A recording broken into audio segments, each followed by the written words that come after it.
রহস্যময়। বিজ্ঞান সেই রহস্যের জট খুলছে প্রতিনিয়ত। আজ যা অনাবিষ্কৃত তা অবিশ্বাস্যও বটে। আমাদের ডর অনুষ্ঠানে যে ঘটনার মুখোমুখি আপনি হতে যাচ্ছেন তার যুক্তিসিদ্ধ উত্তর নেই। আমরা প্রতিদিনের জীবনে ভয় বা রহস্যকে যেভাবে স্থান দিয়েছি সেভাবে এই অনুষ্ঠান আপনার কাছে জায়গা করে নিচ্ছে। এই অনুষ্ঠানের কোনো ঘটনাই সার্বজনীন নয়। ডর মানে ভয়। ডরের সময় এখন। আপনি শুনছেন এবিসি রেডিও FM 89.2। আর বুঝতেই পারছেন আমি আরজে কিবরিয়া আপনার সঙ্গে রয়েছি এখন থেকে শুরু করে একেবারে অনুষ্ঠান শেষ হওয়া পর্যন্ত, সেই রাত 2টো পর্যন্ত। আমার টিম আপনাকে স্বাগত জানাচ্ছে। সুমন এবং রেহান রয়েছে হন্টেড প্লেসে। কোন হন্টেড প্লেস যা পুরো সপ্তাহ জুড়ে আমরা আমাদের টিম নিয়ে ঘুরে বেরিয়েছি, ডরের বিভিন্ন গল্পকে সেখানে ধারণ করেছি, সেটা একটু পরেই বলছি। আর শব্দ নিয়ে কাজ করেছে লোবান। প্রিয় শ্রোতা, ডর মানে আমরা বলে থাকি ভয়। ডর মানে অবিশ্বাস্য তাদের কাছে যাদের জীবনে এই ঘটনাগুলো ঘটেনি। বিজ্ঞান একটা কথা সবসময় বলে এবং ডরে আমরা সবসময় বলি, সিইং ইজ বিলিভিং। আপনি যা দেখেন তা সত্য। দেখার বিভিন্ন রূপ রয়েছে, কখনো সেটা মূর্ত, কখনো সেটা বিমূর্ত। অর্থাৎ আমরা ইলেকট্রিসিটি কি জিনিস সেটা দেখি না, কিন্তু আমরা বিশ্বাস করি ইলেকট্রিসিটি আছে। আমরা বায়ু কি জিনিস সেটা আমরা দেখি না, কিন্তু আমরা বিলিভ করি বায়ু আছে, কারণ সেটার অস্তিত্ব টের পাওয়া যায়। যা আমাদের চোখের সামনে আসে না কিংবা যাদের অস্তিত্ব আমরা টের পাই না, তা আমাদের কাছে অবিশ্বাস্য। পৃথিবীর সেই আদি থেকে শুরু করে এখন পর্যন্ত মনুষ্য জীবনে এই অস্তিত্ব এবং অস্তিত্বহীন জিনিসের মধ্যে বিশ্বাস এবং বিশ্বাসযোগ্যতার প্রশ্নে অনেক যৌক্তিক এবং অযৌক্তিক তর্ক কিংবা আলোচনা রয়েছে। আমরা সেই জায়গাটিতে যেতে চাই না। আমরা শুধু বলতে চাই, ডরে যেসব গল্প উঠে আসে সেগুলো তাদের জীবনে সত্য। বিশ্বাস করবেন কি করবেন না সেটা একান্তই আপনার ব্যাপার। আমরা শুরু করছি আজকের ডর, এবং ডরের আজকের হন্টেড প্লেস হচ্ছে ঢাকা ও চট্টগ্রামের হাইওয়ের কোন একটি বিশেষ জায়গা।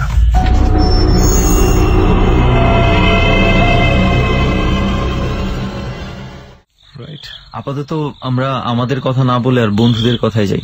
রাইট, বন্ধুদের কথা চলে যাই। তো কি অবস্থা নাজমুল ভাই? হ্যাঁ ভালো। আপনি কেমন আছেন? আমরা অনেক ভালো। আপনি ঠিকঠাক মতো কোনো ঝামেলা হয় না তো পৌঁছাইতে? জি না ভাই, আর কোনো সমস্যা হয় নাই। আচ্ছা, তো নাজমুল ভাই, আমরা যতটুকু জানি আপনার এমন একটা ঘটনা আছে যেটা একটু শুনে আমি আর রেহান ভয় পাইছিলাম। তো জানি না আজকে পুরোটা শুনে কি অবস্থা হবে। তো একটু আপনার ঘটনা শুনি। ভাইয়া, আমার নাম নাজমুল। আমার বাড়ি হচ্ছে ময়মনসিংহ জেলা গফরগাঁও থানা, থাকি গাজীপুরা। আমি তো একা বিয়ে করি, তার আমার ওয়াইফের গার্জেনরা ওখানে থাকতো। ওরা আমার বিয়ে শাদী করে দেয়, আমার আলাদা একটা রুম ভাড়া নিয়ে দেয়, তারাই রুম ভাড়া নিয়ে দেয়। আপনার শ্বশুর বাড়ির লোকজন রুম ভাড়া আমাকে নিয়ে দেয়, আমার শ্বশুর বাড়ির লোকজন। বিয়ে করেছেন কবে? 11 সালে। বিয়ে 9 দিন পর থেকেই ঝামেলাটা শুরু হয়। কি ধরনের ঝামেলা? আপনাদের নিজেদের মধ্যে প্রবলেম শুরু হয় নাকি? না না, ওটা না। ওই আমি চাকরি করতেছি, তখন আমার ওই বলতেছে তুমি একলা চাকরি করবে, দেখো আমার সমস্যা। তা আমি চাকরি নি, ও আবার ফিসটা চাকরি নেই। নেওয়ার পরে ডিউটি 7টার মধ্যে ডিউটি করছে 2 দিন। বিয়ের 9 দিন পরেই আপনার বউ চাকরি নেয়? হ্যাঁ, 9 দিন পরে। আপনারা দুজনেই তখন চাকরি করেন? দুজনে একই অফিস, একই জায়গায় চাকরি করেন? একই অফিস চাকরি। 12টা ছুটে অনেক করে তখন আমি বলতেছি কি চল রিস্কা দেওয়া জায়গা, কোন রিস্কা দেওয়া লাগতো না, টাকা নাই গা। আমি বলছি যে তা হাইটা যাইবা। তখন ওর আবার শরীর আবাক ছিল, তো আমার বলে নাই আছি অফিসে এটা হয়েছে, ও বলে নাই। না বললে তখন হাইটা হইতেছে। আমি দেখছি যে রাস্তা এপাশে কিন্তু বাজার এবং হাতের বাম পাশে হয়েছে পুষ্কুনি, বাঁশঝাড় এক সাইডে, আর আরেক সাইডে হচ্ছে পুকুর। ওটা পারে এসে পড়ছি। আর এবারে আবার সামনে যে চিতাখোলাটা, এই চিতাখোলাটা এখানে আবার এই সাইডে প্যাক ধান ক্ষেত আছে, এবার একটা আম গাছ আছে বড়। রাস্তার এক পাশে হচ্ছে একটা চিতাশাল, তার পাশে হচ্ছে ধান ক্ষেত এবং আম গাছ আছে একটা। আম গাছটা ধান ক্ষেতে একদম নিচায়, বড় বড় ঢাল, তো অনেক বড় বড় ঢাল। আচ্ছা আচ্ছা, তখন কয়টা বাজে আপনারা যাচ্ছেন? রাতে 12:30।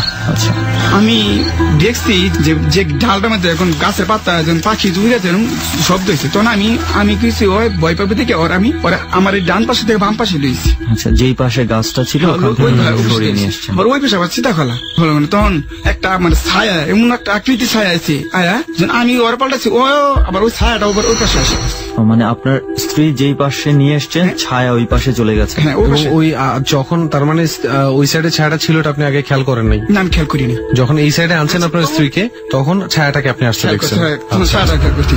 তখন ওই কি হচ্ছে মানে 1-2 সেকেন্ড পরে হাসে দিচ্ছে আমার ওয়াইফে হাসে দিচ্ছে, স্ত্রী হাসে দিচ্ছে। আমি তো তুমি হাসলা কেন, কিছু কথা বলে না। ওরা আবার কত 2 দিন কাজ গেছি বললা না হাসলা কেন, তখন যে বলছি কোচে কোনো কথা কবি না, তুই করে গেছে কোনো কথা কবি না, তুই কইছে পারে তখন এমন একটা বিচ্ছে গন্ধ করে শরীরতে, মানে কি বিশ্রী গন্ধ বেরোচ্ছে সিরিয়াস পচা একটা গন্ধ আপনার ওয়াইফের শরীর থেকে। তখন কইনে শরীরে গন্ধ, তখন বাসায় গেছে, বাসায় চলে গেছি। বাসায় অনেক রাত্রে তো পাক করতে হইব, রাতে পাক টাক করে খায় তারপরে শুইব। তুমি কি বডি আনো, বডি আনতে আমি আনিয়ে দিচ্ছি বডি। তখন সুস্থ মানে পুরানো সুস্থ। ভাত হয়ে গেছে, তরকারি বসাইবো। মানে ইলিশ মাছ ভাজা রাখছি, তো আগের দিন মাছ কিনে রাখছি। ওই ভাজা কিছু রাখছিল আর কিছু আসছিল আজকে রাত্রে ভাগ করার জন্য। তখন কি করছে, ওই মাছটি আনছি আমি আইনাতে, আমি হাত মুখ দিয়ে তুমি তরকারি হইলে তুমি নিয়ে দেবে। মানে বাসায় যাওয়ার পর আপনি ওই রান্না বান্না ওনাকে করতে বলে আপনি ওয়াশরুমে চলে গেলেন? ওয়াশরুমে চলে গেছি। তো মাছ দিচ্ছে তরকারি, কিন্তু মাছ রুমে আনার পরে একটা মাছও নেই। আমি তো অবস্থায় মাছগুলো নিয়ে বা খাওয়ার জায়গায় বাড়া হয়েছে, খাওয়ার জায়গায় বাড়াইছে, তারপরে একটা মাছও নেই। আমি মাছ কি করছো, মাছ সব খাইয়া লাইছি। কয়টা মাছ ছিল? 5টা মাছ ছিল। আমি সকালে ভাত নিয়ে দিতে, খাইলে খা, না খাইলে কর, আমি বসে থাকবো, তুই শুয়ে থাক। তখন আমার ভয় ওই কেন হাসলো, ওইটা আমার এর আগে তো আর কোনো সময় এই ধরনের ব্যবহার ওই রকম ধরনের ব্যবহার হয় নাই, সম্পর্কে বিয়ে করছি। আচ্ছা আচ্ছা। পরে যখন আমি কি করছি, এত রাতে বাড়ি নিয়ে ডাক দিব, যে এরকম করতেছে আমি বাড়ি নিয়ে জিজ্ঞাসা করি। তখন আমি আন্টি রাখছি, কি উঠেন তো, আমাদের রুমটা আছে একদম কর্নার রুমের আবার আম গাছ আছে। আচ্ছা আচ্ছা। তখন ডাক দিচ্ছি, ওই মহিলা ডাক দিচ্ছে দেখি আরো 4টা চিল্লা ঘরে ঢুকাবি না, ওরা ঘরে ঢুকাই তোর মেরালাম। আমার ওয়াইফ ভাইয়ের কাছে। আপনি আপনার বাড়িওয়ালাকে ডাকতে গিয়েছেন বলে ডাকতে আমার বাড়িওয়ালা ভাইরেছে, ভাইরেছে ওই যে হয়তো নামাজ পড়ে ফাঁসক্ত শরীর পাপ পবিত্র। তখন ওই করতেছে কি ওর ঘরে ঢুকাবি না, ওরা ঢুকাইলে তোর মেরালাম। মানে বাড়িওয়ালা যদি আপনার ঘরে ঢুকে তাহলে আপনাকে আমার মারবো। পরে তারপরে বাড়িওয়ালা ছেলে উঠছে, ছেলে উঠা হারা উঠছে, ওইটা ওরা কি দিচ্ছে। আমি তো এই ঘটনা কই দাইছো, তোমার না বলছি যে এই জায়গাটা আইসো না, তোমরা নতুন বিয়ে করছো, তোমাদের 18 মাস পর্যন্ত বলছি তোমরা বাইসা চলবা, তোমরা এইখান থেকে আসলা, রিস্কাতে আসতা, ওই পাশ থেকে ঘুরে আসতা। আমি বলছি আমি তো জানি না। পরে এই করো থাক, রাত্রে এই করো, সকালে কবিরা যায়নি। আমি রাত্রে ঘুমাই না। আমার বাড়ি নিয়েছে, তুমি সাবধান থেকো, তোমার শরীর না, তুমি কোনো দরকার জানো না। আমি পরে বুঝছি না, ঠিক আছে তো তুমি করো, দরজা সাবধানে রাখবো আর দরজা খেয়াল রাখবা। ও তো দরজা খুলে পারলে লয়ে যাবো। ওইটা কিন্তু আসর করছে, শয়তানের দোষে, মানে একটু ঝিনভূত টাইপের কিছু একটা উনি বললো। হ্যাঁ দোষে, ওরা তুমি সাবধান থেকো আর ওর সাথে কোনো কথা বলো না, বুঝাও না। তখন হ্যাঁ যেই রুমের ভিতরে ঢুকে গেছে, তখন আমার খবর দিচ্ছে আজকে। তখন আমি কিছু বলি না, আমি চুপ, এই 2 কথায় চুপ করেছি। তখন আমি ঘুমানোর বান্ধে শুয়ে দিছি। আমি এরকম ঘুম দিয়েছি না, ঘুমোয় নাই। তখন ওই যখন আমার চাপ দেওয়া হচ্ছে সকাল, তখন অনেক শরীরে শক্তি চাওয়া ছিল সব দিন। তখন আমি মানে আমার শরীর ফাল ঘুমে তুইটাই আমি এটা কি করতেছি, তুমি আমার মারতেছ কি দিচ্ছে, তোরে মাইরালাম, তোরে মাইরে আমি যাবো। কই যাবি? আমি আমার 7টা পোলাপান আছে, কই যে ভেন্টিলেটর ছিল রুমের সাইড থেকে, ভেন্টিলেটর আছে, ভেন্টিলেটর হ্যাঁ লাগাইছে, ফাঁকা জায়গা আছে। ওই জায়গাতে ওই কোনাটা থেকে তাকায় থাকে, ওই জায়গাটা ফাঁকা ফাঁকা এবং ঘাস আছে একটা করি গেছে। ওর তাকান থেকে আমিও তাকাইছি, কই এনে তাকাই তো কি দেহ, একবার তাকাইছি কিচ্ছু দেখছি না, দ্বিতীয়বার দেখেছি, তৃতীয়বার যখন তাকাইছি তখন 2টা চোখ দেখছি আর কিচ্ছু দেখি না।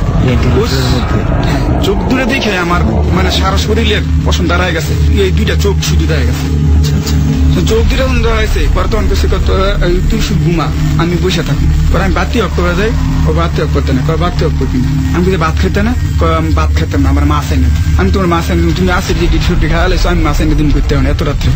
আমি জানি না করতে এনে দিই, তুই এনে দিই। আমি বলছি ঠিক আছে সকালে এনে দিব না তোমার। পরে শুয়েছি, ওই যে কথা হইতেছে, ওই বিবিলে যে কইতাছে, আমি তুই কি কো, পরে চুপ থাকে। বাজে 3:30। মানে এমন কিছু একটা ভাষা বলতেছে যেটা আপনি ভালো করে বুঝতেছেন না। বৈশা তখন আমি ওয়ালের মধ্যে বালিশটা ডালাম, বসে রয়েছি। ওই বসে রয়েছে, আবার এই কোনা যে কোনাতে ওই টাকায় কথা বলতেছে, ওই সাথে কথা বলতেছে, মানে এই ভেন্টিলেটরের দিকে তাকায় কথা বলছে, সেই চোখ, ওই চোখটা ওই দিকে কথা বলতেছে। পরে হইতেছে মানে ও এবার এটা আওয়াজ হইতেছে যে ওর কাছে আসে পর তোর আপেল দিমু, কমলা দিমু, কলা দিমু, মানে ও আমার বউ কিন্তু আপেল পছন্দ করতো। আচ্ছা, পরে কইছে আপেল দিয়ে পরে দিছে। আমি কি খাও? আমি খাইতেছে, আমি কি আপেল করতে আনছি, আমি তো আপেল আনি আপেল ফেলে করতে।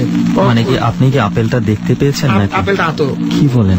আমি কই আপেল ফেলা করতে তো আমার গাছ আছে আমার কিছু বলি না। আপনার বাসায় আপেল ছিলই না? না, কোন আপেল ছিল? হঠাৎ করে আপনি দেখছেন যে সে আপেল খাচ্ছে, তারপর? সকাল আজান দিয়ে আলেছে, আজান দেওয়ার পরে আমি আর অফিসে যাই নাই। তা কবিরাজ ছিল আমার বলছে যে বাড়িওয়ালার বলছে অমুক জায়গা যাও, হেরে আনো। তখন আমি এই মুরব্বী লোকে আস্তে আস্তে আটা আনলাম, আনার পর আমার সরিষার তেল নিয়েছি, সরিষার তেল না শক্ত করে ধরার পরে ওই কিডনি অ্যাঙ্গলটা ধরছি, হাতের যে কায়াঙ্গুলটা আছে ওখানে ধরেছে। কবিরাজ অ্যাঙ্গল ধরে ওরা বলতেছে যে কি লিখে দিচ্ছ? আমি রাস্তা শুয়ে রয়েছি, ওই নাপাক শরীর আমার শরীরে পাড়া দিচ্ছি। আমি তো করতেছি রাস্তা শুয়ে রয়েছি, তো আমরা দেখলাম না, আমরা আসলাম রাস্তা তোরে দেখিনি, পরে আমার ধমক মারছে, তোর মরণ কাটতে আছে। কবিরাজ কথা কই না, আমি জবাব দিতেছি। পরে কত কি চাস, কি সালে যাবি? পরে না ওরা আমি চাই। পরে কবিরাজ যখন খেলামি করতেছে, তুই কয় এরা সারা তুই কি চাস? উনি কি চাস? তো যা চাস তাই দিবি। কারণ আমার 7টা পোলাপান আছে, ওর পালতে, ওর আমি কোনো কিছু করতাম না। আপনার ওয়াইফ কে চাচ্ছে যে তার 7টা সন্তান আছে, তাদের পালবার লাগে নিতো পরে দেখছি তোর ওয়াইফ কো, আমার ওয়াইফের মেলালেছে। ও ঠিক আছে, তো ছাড়তে পারে শর্ত আছে কি, আমার মিষ্টি দিতে হইব, 2 কেজি মিষ্টি দিতে হইব, মানে আগরবাতি ডুব দিয়া ওই যে গাছটা দোষে ওই গাছের থইতে হইব, সীতা খোলাটা সাইডে নিয়ে থইতে। তখন ঠিক আছে, আচ্ছা তা তোর কথা তাই রাজি হয়েছি। ঠিক আছে, তোর যে রেখেছ তুই তোর সাথে, তো তুই জানে গোমরে না আমি আগে আমি খামু, তারপরে প্রমাণ দিয়ে দেবো। তো পরের দিন সকালবেলা বসে একদমই মিষ্টি কিনতে, ওই একদমই মিষ্টি আনছি, তারপরে আগরবাতি ডুব ওগুলো আনছি, আনার পরে কুলার মধ্যে 800 সহ দেওয়া হয়ে গেছে। আমি আর কবিরাজ গেছি। কখন গেছেন আপনারা? মাগরিবের আজানের পরে গেছি। তারপরে আমি আমার কবিরাজ তুমি পিছনে তাকাই না পেলাম, আমার মনে সন্দেহ আমি দেখবো কি খা না, ওরা না মিথ্যা কথা কয় না, ওরা খায়লা না জিনে খা, তুমি তাকাবে না পেলাম, বুঝছি না ঠিক আছে থাকাইতাম না। কবিরাজটা আগে আমি একটু পিছিয়ে, তখন 10-15 হাত দূরে গেছি গা, তখন পিছনে তাকা দিই একটা কালা কাপড়টা ডাকতে আসছিল খাবারটা। হ্যাঁ, খাবারটা কে ডাকছে? কে এর 21 দিন শুধু একটা কালা কাপড়ই দেখছি। কবিরাজ তখন আপনার সাথে ছিল? হ্যাঁ সাথে, হ্যাঁ আগে যাইতেছে, আবার 1 সেকেন্ডের ভিতরে নাই, মানে কাপড়টাও নাই, খাবারও নেই, মানে আমি তাহলে মানে খাইছি। পরে আবার কই নেই, আমি দেখছি ওরা জিজ্ঞেস করলে হ্যাঁ তুমি টাকা লাগে লিয়া, তাই আমি কিছু বলি না, আমার মনে ভিতরে গেছি। একদিন ভালো গেছে, ও গেছে অফিসে, তো ঠিক আছে লয়ে গেছি, দুজনই গেছি। লাস্ট টাইম আজান দিচ্ছে এবার 1টা বাজে, তখন কি হয়েছে অফিসের সাইডে আবার 5 তলা নিচে এই সাইডে পুকুর, পচা পুকুর টুকুর, ওই আবার ওই কোনার মধ্যে অফিসে কোনাতে টাকা রয়েছে, আরো মেয়েরা কাছে করতেছে, খালি মেয়েরা হেয়ার ফলো করতেছে, ও কাজ বন্ধ করে কাজ আইতাছে, আমি করতেছে আর টাকায় রয়েছে, অফিসে কোনাতে টাকা রয়েছে, হাসতেছে। তখন ওর আশেপাশের যে মেয়েরা আছে এরা অবাক হয়ে গেছে, কি ব্যাপার? আমার বাবির নাম হচ্ছে রুমা। রুমা তুমি কাজ করো না, কে কি হয়েছে তোমার? তখন কোনো জবাব দেয় না। তখন আবার কতক্ষণ পরে গেছে, তখন খবর দিচ্ছে সোয়ারা যায়, আমার খবর পাঠাচ্ছে যে তোমার ওয়াইফে কি হয়েছে, এরকম করতেছে। তখন আমার মনে শুনতে কি আমার মত দূরছে, তখন পরে আমি গেছি হাসাই গেছি থাকায়, পরে আমি দূরছে তুমি আইসো কে? আমি বুঝি লাঞ্চ টাইম হয়েছে, ভাত খাইতাম না, তো আমি পানি আমরা গেছি, বসে রয়েছি, এদিন গেছি পাঙ্কাশ মাছ আছে, পাঙ্কাশ মাছ আছে, আমি একবার ভাত দিচ্ছি, প্লেটে ভাত দিয়েছি, হ্যাঁ ভাত আতাইতেছে, তো ওই যে মাছ ঢুকেছে ওই মাছ খায় কিন্তু ভাত খায় না। আমি ভাত খাও না কেউ, কোনো কথা বলে, তো অনেক কি আমার কথা আমি চাপা মাছ নিয়েছি, আর ওই লোকজন খাইতেছে, আশেপাশে অনেকেই খাচ্ছে। এমন এক দৌড় দিচ্ছে, এক দৌড়ে ওই সিঁড়ি একতলা সিঁড়ি, একটা লোক যে লোডার এরা ধাক্কা মেরে ফালা দিছে, ভাগ্য বলে লোডার মারা যায় না, অফিসে মানে একদম সিঁড়িতে এমন স্পিডে নামতেছে, পরে আমি হ্যাঁ দৌড়ে দিতে, আমি রিস্কে দিতে হ্যাঁ এক দৌড়ে দিয়ে হয়েছে, আমি রাস্তায় চিতা খেলার আচ্ছা ওই যেই রাস্তায় প্রথম আমি রিস্কাদা আয়া পর হ্যাঁ খারুস আগে খারুস এত স্পিড আসছে এই যে চিতা খেলার। তখন কয়টা বাজে? দুপুর 1টার পরে। এই রাস্তাতে তো লোকজন কম চলাফেরা করে, গ্রামের ভিতরে তো লোকজন কম চলাফেরা। তখন আমি গেছি যখন আমার এমন ডিঙ্গা দিচ্ছে, আমার একটা ডাইরেক্ট প্যাক খেতে না ভালো দিচ্ছে, ব্যাকের মেঝে না কয় আমার শরীরে টাচ করবি না, তুই টাচ করলে আস তোরে এনে মেরাম। পরে আমি ঝুর খাড়া আবার পাঞ্জাটা ধুইরা এমন স্পিডে 2 হাতটা পাঞ্জাটা ধুইরা হ্যাঁ ওই যে রাস্তাটা মানে ইয়াতে সেটা করে একটা রাস্তা তুলিস। পরে পুলিশ লোক আছেন, পরে হ্যাঁ করছে বাইকটি ধরে, পরে হ্যাঁ কি করছে পাহাড় 2 পাও ধরছে, তারপরে হ্যাঁ লাইট চাইতেছে, পরে ধরে হ্যাঁ ধরার পরে অজ্ঞান হয়ে গেছে, আমাদের কুলে অজ্ঞান হয়ে গেছে। আনার পরে ওই পান্টেন ডালছি, পান্টেন ডাল ক্যান ফিরে আসছে, পরে গেছে আমি না অফিসে তো আমার এনান্স, আমি কি কো তোমার কিচ্ছু মনে নাই, কি কো এটি? পরে আমি বাড়ি লিয়ে গেলাম, আমি কি করতাম কি? পরে আবার এই কবি গেছি, আমি কিছু কি করলেন আপনি? বললেন যে এইগুলো দিলে যাইবো গা। পরে গেছে আজকে রাত্রে বসবো, মানে হ্যাঁ ইয়াতে বসবো, ধ্যানে বসবে, হ্যাঁ ধ্যানে বসবো, পরে বসে কি করা যা। তা আমি বাড়ির একটা নাতি আছে ছেলে, দুজনই গেছি।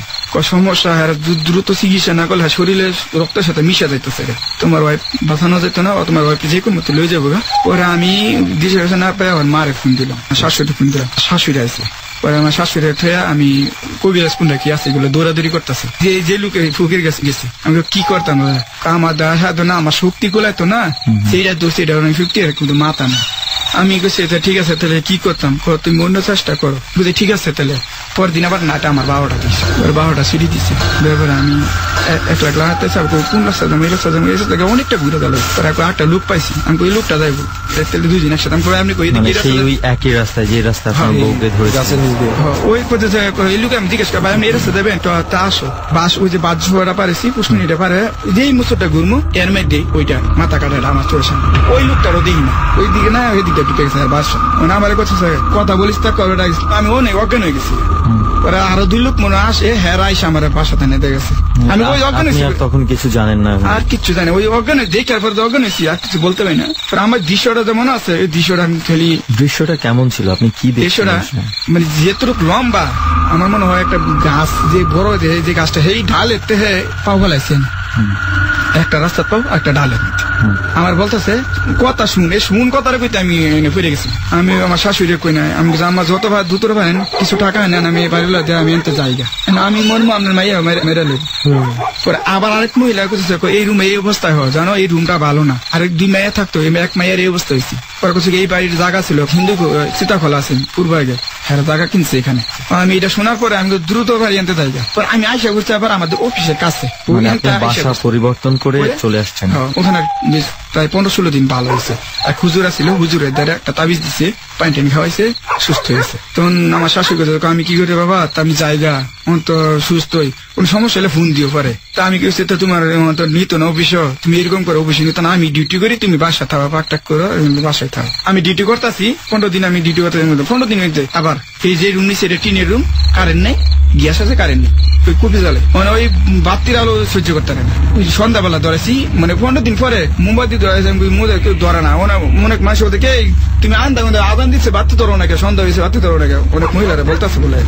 আমি বলছি মোমবাতি ম্যাচটা দাও, কয় ম্যাচ ধরবি না তুই। আমি তখন তো আবার বললাম এটা কি, আমি কি করবো, এবারে নতুন একটা মসজিদ হইতেছে, ওই হে হুজুর লেগে আমি যোগাযোগ করছি, হুজুর এই ঘটনা কি করতাম, সমস্যা নাই এই পানিটা না খাওয়া ভালো হয়ে যাবে।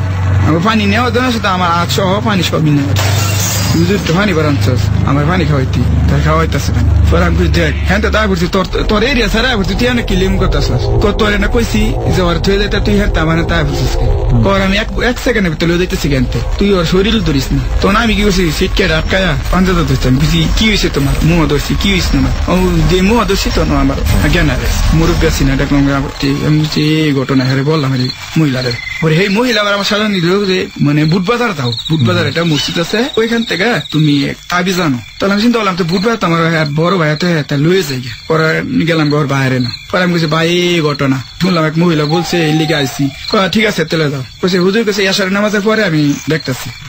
লয়ে গেছি, তুই আবার হুজুর গেছে কিচ্ছি করতো না আমারে, আমি অনেকটা গভীরে আগে গেছি। পরে আমি কইছি হুজুর হ্যাঁ রাস্তাতে এই ঘটনা এই কথা আমি বলি কিচ্ছু করতেন না, তো দেখো কি করি ওরে। জানি আমাদের হুজুর বেরিয়েছে, আমার ডান পাশে বসে আমাদের হুজুরের যে টিনের ঘেরা তো আবার জানালা গুদাম, ওই জানালাটা আমার হট করে ওই যে কলা গাছের মধ্যে বই রয়েছে, ওই গাছের দিকে তাকাই রয়েছে, ওই দেখ ওই আমার ওয়াইফ বলতেছে ওই যে আইসি। হুজুরে তো তাকায় না, হুজুরে ধ্যান দূর পরে পানি আছে, পানি শরীরে মেলা পানি চিনার পরে চিৎকার শুরু করছে, চিৎকার শুরু আমার সাইরে দে আমার সাইরে দে, হুজুরে পানি দিতেছে আর কোথায় উনি কেন বললো সুতা দিয়ে মুখ টাইট করে বাঁধছে, বান্ধা পরে গেছে তুই কইছস যে তুই আমি কিচ্ছু করতাম না, দেখ তোর কি করি, না কিচ্ছু করতাম ছাড়াইছি। সামনে পরে ওখানে আবার অজ্ঞান হয়েছে, অজ্ঞান হয়ে পরে আবার পানি দিয়েছে, এটা ভালো করছে আর সুস্থ। আমার ওয়াইফে হাসতেছে, আমি এনে কোন সাল আমার আনছি।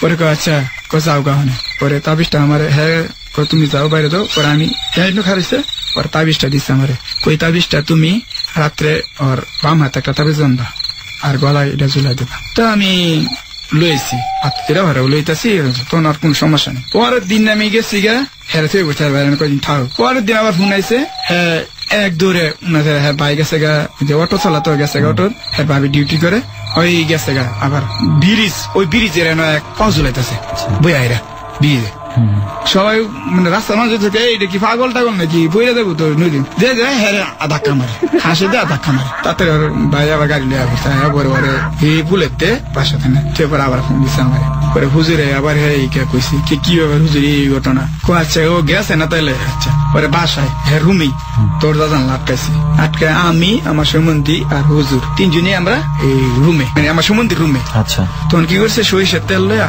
হাতের মধ্যে বাঁধছে কিরে তোরে কইলাম তুই আমার কথা শোনাস না তোরে কিন্তু পুরে আমার মতরে তখন শিক্ষার কথা অনেক অনুরোধ করতেছে আমার মায়েরও না আমি এখন যাবো আমি আর কোন সময় যেতাম না কিরা কাটতেছে অনেক কিছু কিরা কাটতেছে পরে তাহলে তুই যে যাবি গিয়া তুই কোন প্রমাণ রেখেছিস না কি 2-3 বার জুতা কামড় দেওয়া হয়েছে আগে জুতা কামড় দেওয়া হয়েছে ঠিক আছে তুই কিন্তু ডাল ভেঙে ছুঁয়ে যাবি বেশি এটুকু একটা টাই ভাঙ্গা ওই পাক করে ফালাতে এটা কি আপনার সাথে সাথে টের পেয়েছেন? হ্যাঁ সাথে সাথে তখন পরে আমি সুস্থ হয়ে গেছে প্রায় মাসখানে ভালো গেছে আমার লগে হালকা একটু ঝগড়া হয়েছি নাকি ঝগড়া হয়েছি পরে কইছে স্যার বাজার নিয়ে আছে বাজার আনছিলাম না আমি তুমি বাসা আছে তুমি আনতালা না এনে তো কাছের দোকান আছে আমি একটা থাপ্পড় মারছি তুই কইছে এবার একটা থাপ্পড় মারছি সুস্থ হয়েছি তুই কইছে থাপ্পড় মারছি এই থাপ্পড় মারছি এই পরে চিন্তা গেল এইটা ধরে দরজা মুস্তে আমি গেলা খেতা বা সব সিরিয়াল হইতেছে মানে জিদ্দের সব সিরিয়াল হইতেছে কয়েক তুই আমার শরীর ধরিস না পরে আমি গেলাম এটা কি পরে আবার বাইরে ফোন দিলাম আমার সমুদ্রে ফোন দিলাম ভাই এই ঘটনা কথা হ্যাঁ বাইক লয়ে যাও গা তেসলেও তো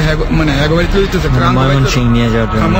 আমার সারা দায়িত্ব না সুস্থতা এত না আমার সারা দায়িত্ব না গা ধরছে করে আবার এই একই কাহিনী গাড়িটা ওই যে গাড়ির সঙ্গে ব্রেক করে জামে পরে তখন হয়তো যে কোনো গাছ কোনো কিছু দেখো ওই তো কত করে জিপলা ওই তো গাড়ির মধ্যে বসে বলতে ও বলতেছে সিটে আমি এবার আমি জানা সাইডে বসি হেয়ার পর হেঁচাতে কই তো ল্যাংড়াটা কিবা উইরা যাইতেছে প্রতিটি সাতটা ফোলামানো দেখাইতেছে কান্দো লইয়া হ্যাঁ উইরা যাইতেছে ভাই সাথে সাথে যাইতেছে ও যা ও সাজাইতে আমি কই আমি তো দেখি না তুমি কই দেখা দি আমার দেখা তুমি কে দেখো না বুঝতে আমার থুতা যাইতে আমার দেখা যখন তখন দেখা টাকা তো চোখ মুন্দে আলো কোনা ও আমারে মারবো আমি তুমি দেখাও আমারে কয়ে গেছে তেল ও গাড়ির তেল ফেলে গেছে তখন আমরা সবাই নামছি আমি কিছু কইতে পরে আমি জাম্বা ধরে হ্যাঁ কি কইছে গাছের মধ্যে ভাঞ্জা দিয়ে গেছে আমার ওয়াইফে গাছে ভাঞ্জা ধরেছে হঠাৎ করে সে একটা গাছকে জড়াই ধরে হঠাৎ করে গাছে জড়াই ধরছে দেখুন আমার শাশুড়ি টানে আমার শাশুড়ি মহিলা মানুষ কি হেরে মিল না আমার পরে আমি আবার টানটা জুড়ে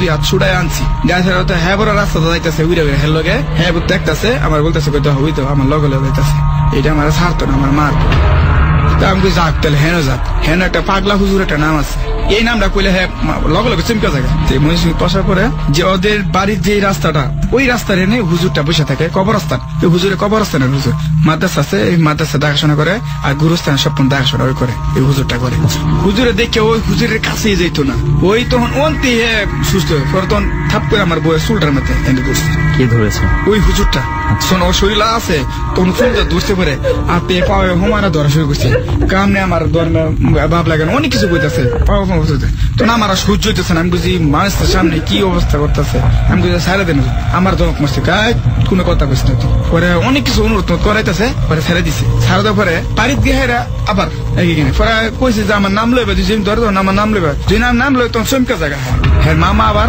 কবিরাজে গেছে যে হেরা এটারে বন্দি করবো এটারে বন্দি করে জালটা পুরা লাগবে ওই কবিরাজ না গেছি আমার লয়ে গেছে লয়ে গের পরে 8টা বোতল নিচ্ছে ওই 7টা সন্তান আর ওর বোতল নেওয়ার পরে ওই কবিরাজে কইছে এই বোতলে আদা করে পানি নিয়ে দিচ্ছি পরে আবার এই মুখটি এমন টাইট করে লাগাইছে ওই বোতল রে বাড়িতে গিয়ে বলবা 2-3 ঘন্টা লাগাই জাল দিত গরম পানি কিসের বোতল ছিল? কাছের বোতল আমরা বলে না আটকা গেছি ও খালি কইছে এটি জাল দিবা জাল দেওয়ার পরে কি করবে জানো বড় করে বিশাল একটা গাতা করবা গাতা খুঁজা মানে যেই জায়গা মানুষ চলাচল নাই অথবা তোমাদের কোনো কাজ কাম নাই ওই জায়গা নিবা নিচে জঙ্গলে বাথরুমের ডাস্টবিনের সাইডে অনেকখানি গাতা করছে অনেক মানে গাতা ওটা জাল দিতে এত হিট বানাইছে ফাইটা দেবো পরে গেছে ওই জালটা হিট দেয় ওই যে আস্তে করে বস্তার মধ্যে বইরা ওই না গাড়ি থুই দিছি 8টা বোতল বস্তার মধ্যে ভরে ওইখানে ওই জঙ্গলের বাথরুমের সাইডে না গাড়ি থুই দিছি আচ্ছা গাড়ি দেওয়ার পরে গাতা বন্ধ করছি বন্ধ করার পরে এই যখন আল্লাহর মধ্যে সংসার ভালোই করতেছি এরপর থেকে আর কোনো ধরনের প্রবলেম নেই সর্বশেষ কতদিন যাবত আর এই ঝামেলাটা হচ্ছে না? এটা প্রায় বছরখানেক হয়ে গেছে বছরখানেক ধরে আর কোনো প্রবলেম নাই আমি হনের পর তার কোনো প্রবলেম দেখা দিতেছে না আচ্ছা একদম মানে সুখেই আছেন এখন? হ্যাঁ আল্লাহর রহমতে ওরকম। আচ্ছা, আপনি বিয়ে করার আগে আপনার ওয়াইফের আগে কোনো মানসিক রোগ ছিল কিনা, এই ধরনের কিছু হয়েছে কিনা জানেন? না, ওরকম কোনো ছিল না। আমরা একসাথে রয়েছি প্রায় 1 বছর রয়েছি একই পাশাপাশি বাসা বিয়ের আগে। অথচ ওই সময় কোনো ধরনের কোনো কিছু, ও যত রাতে আসে কোন ডিউটি করছে, কোনো ধরনের কোনো কিছু সমস্যা দেখাতে না। আচ্ছা আচ্ছা, তো একটা ঘটনা তো শুনলাম নাজমুল ভাইয়ের, যে ঘটনা মানে আমি কয়েকটা বর্ণনা। ঘটনার মধ্যে একটা জিনিস আমার কাছে ইয়ে লাগছে যে ওনার কাছে যে ঘটনাগুলো শুনছি, মানে ওই যে কিছু হাসির কথা উনি বলছে না, যে হঠাৎ করে তাকে দেখছে ওনার ভাই হাসতেছে। সামহাও আমাদের বাসায় একটা কাজের মেয়ের এই সমস্যা ছিল, খুব সম্ভবত তার উপরে কোনো কিছু আসর টাসর ছিল বা কিছু, তো সে হঠাৎ করে গভীর রাত্রে এরকম হেসে উঠতো, বুঝছিস? এবং ওই হাসি তুই চিন্তা করতে পারবি না, ওই সিচুয়েশনে না থাকলে কেউ বুঝবে না যে খুব সাধারণ একটা হাসি ওই সিচুয়েশনে কত বেশি অন্যরকম লাগে। আমি জানি রাতে 1:30টার সময় সে সিঁড়ি দিয়ে নেমে যাচ্ছিল, এবং একটা পর্যায়ে আমি যখন তাকে বকা দিয়ে বলছি যে ভিতরে আসতে, তখন সে আমার দিকে যে তাকানোটা তাকাইছে, আমি ভিতরে ভিতরে কিন্তু ভয় পেতেছি, হ্যাঁ, কিন্তু আমি সামনে দেখাচ্ছি না, বাট সামহাও সে ভিতরে চলে আসে। আই নো ওই সিচুয়েশন গুলোতে অন্যরকম একটা প্যানিক। আর এই তাকানোর কথা তুই বললি না, যে একটা ঘটনা আছে, তখন আমি স্কুলে পড়ি, একটা মেয়েকে এরকম জিন বা ভূতে ধরেছে কিছু একটা, একজন কর্তা আছে যারা পূজা করে, তো তার কাছে নিয়ে আসা হয়েছে এটা ছাড়ানোর জন্য।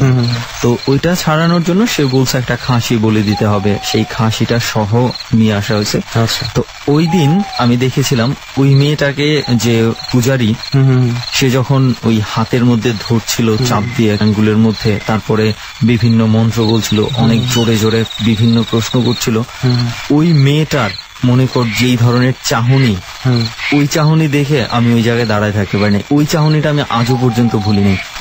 ওই চাহনিটা দেখার পরে আমি ওই জায়গা থেকে চলে আসছিলাম, আমার আর সাহস হয় না যে ওখানে দাঁড়ায় থাকা। মেয়েটা যখন আশেপাশে চোখ ঘোরাচ্ছিল, কোনো না কোনো ভাবে ওই মেয়েটার চোখ আর আমার চোখ মানে চোখাচোখি হয়ে গেছিল একটা মোমেন্টের জন্য।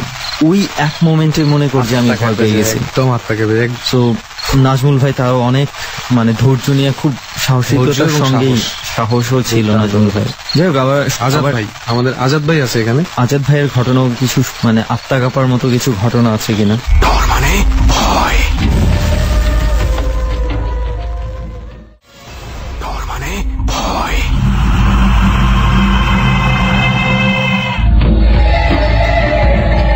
রাত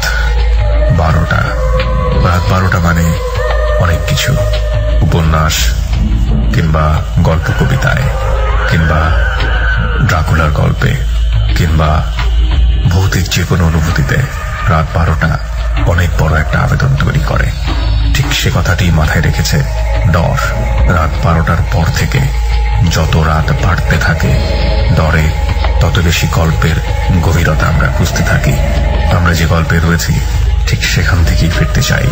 নাজমুলের গল্প আমরা শুনছিলাম, এবং এরা সবাই এই সপ্তাহের হন্টেড প্লেসে বসে জীবনের এই ভৌতিক অভিজ্ঞতাগুলো আমাদের সাথে শেয়ার করেছে।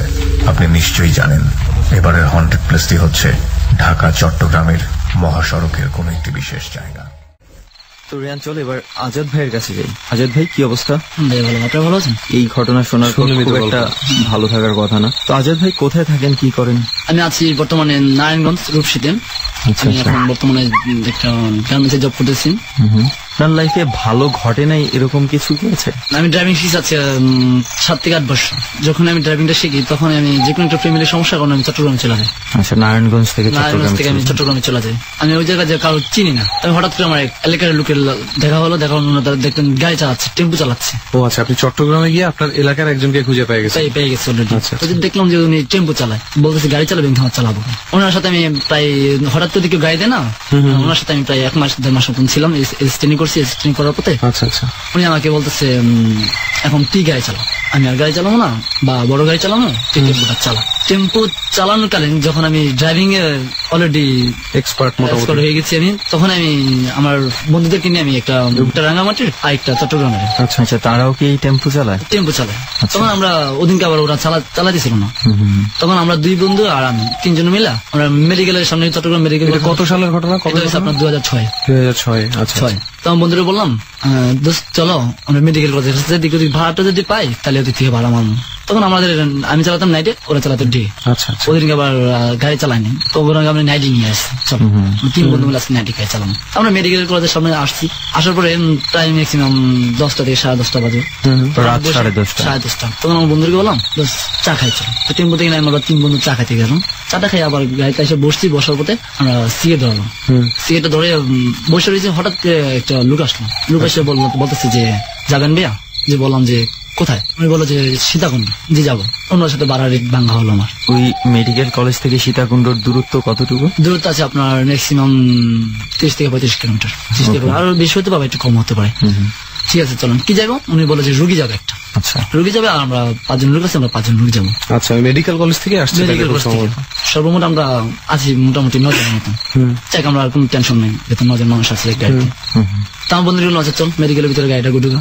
প্রায় আধা ঘন্টা 1.5 ঘন্টা মতন ওখানে বসে গেছি।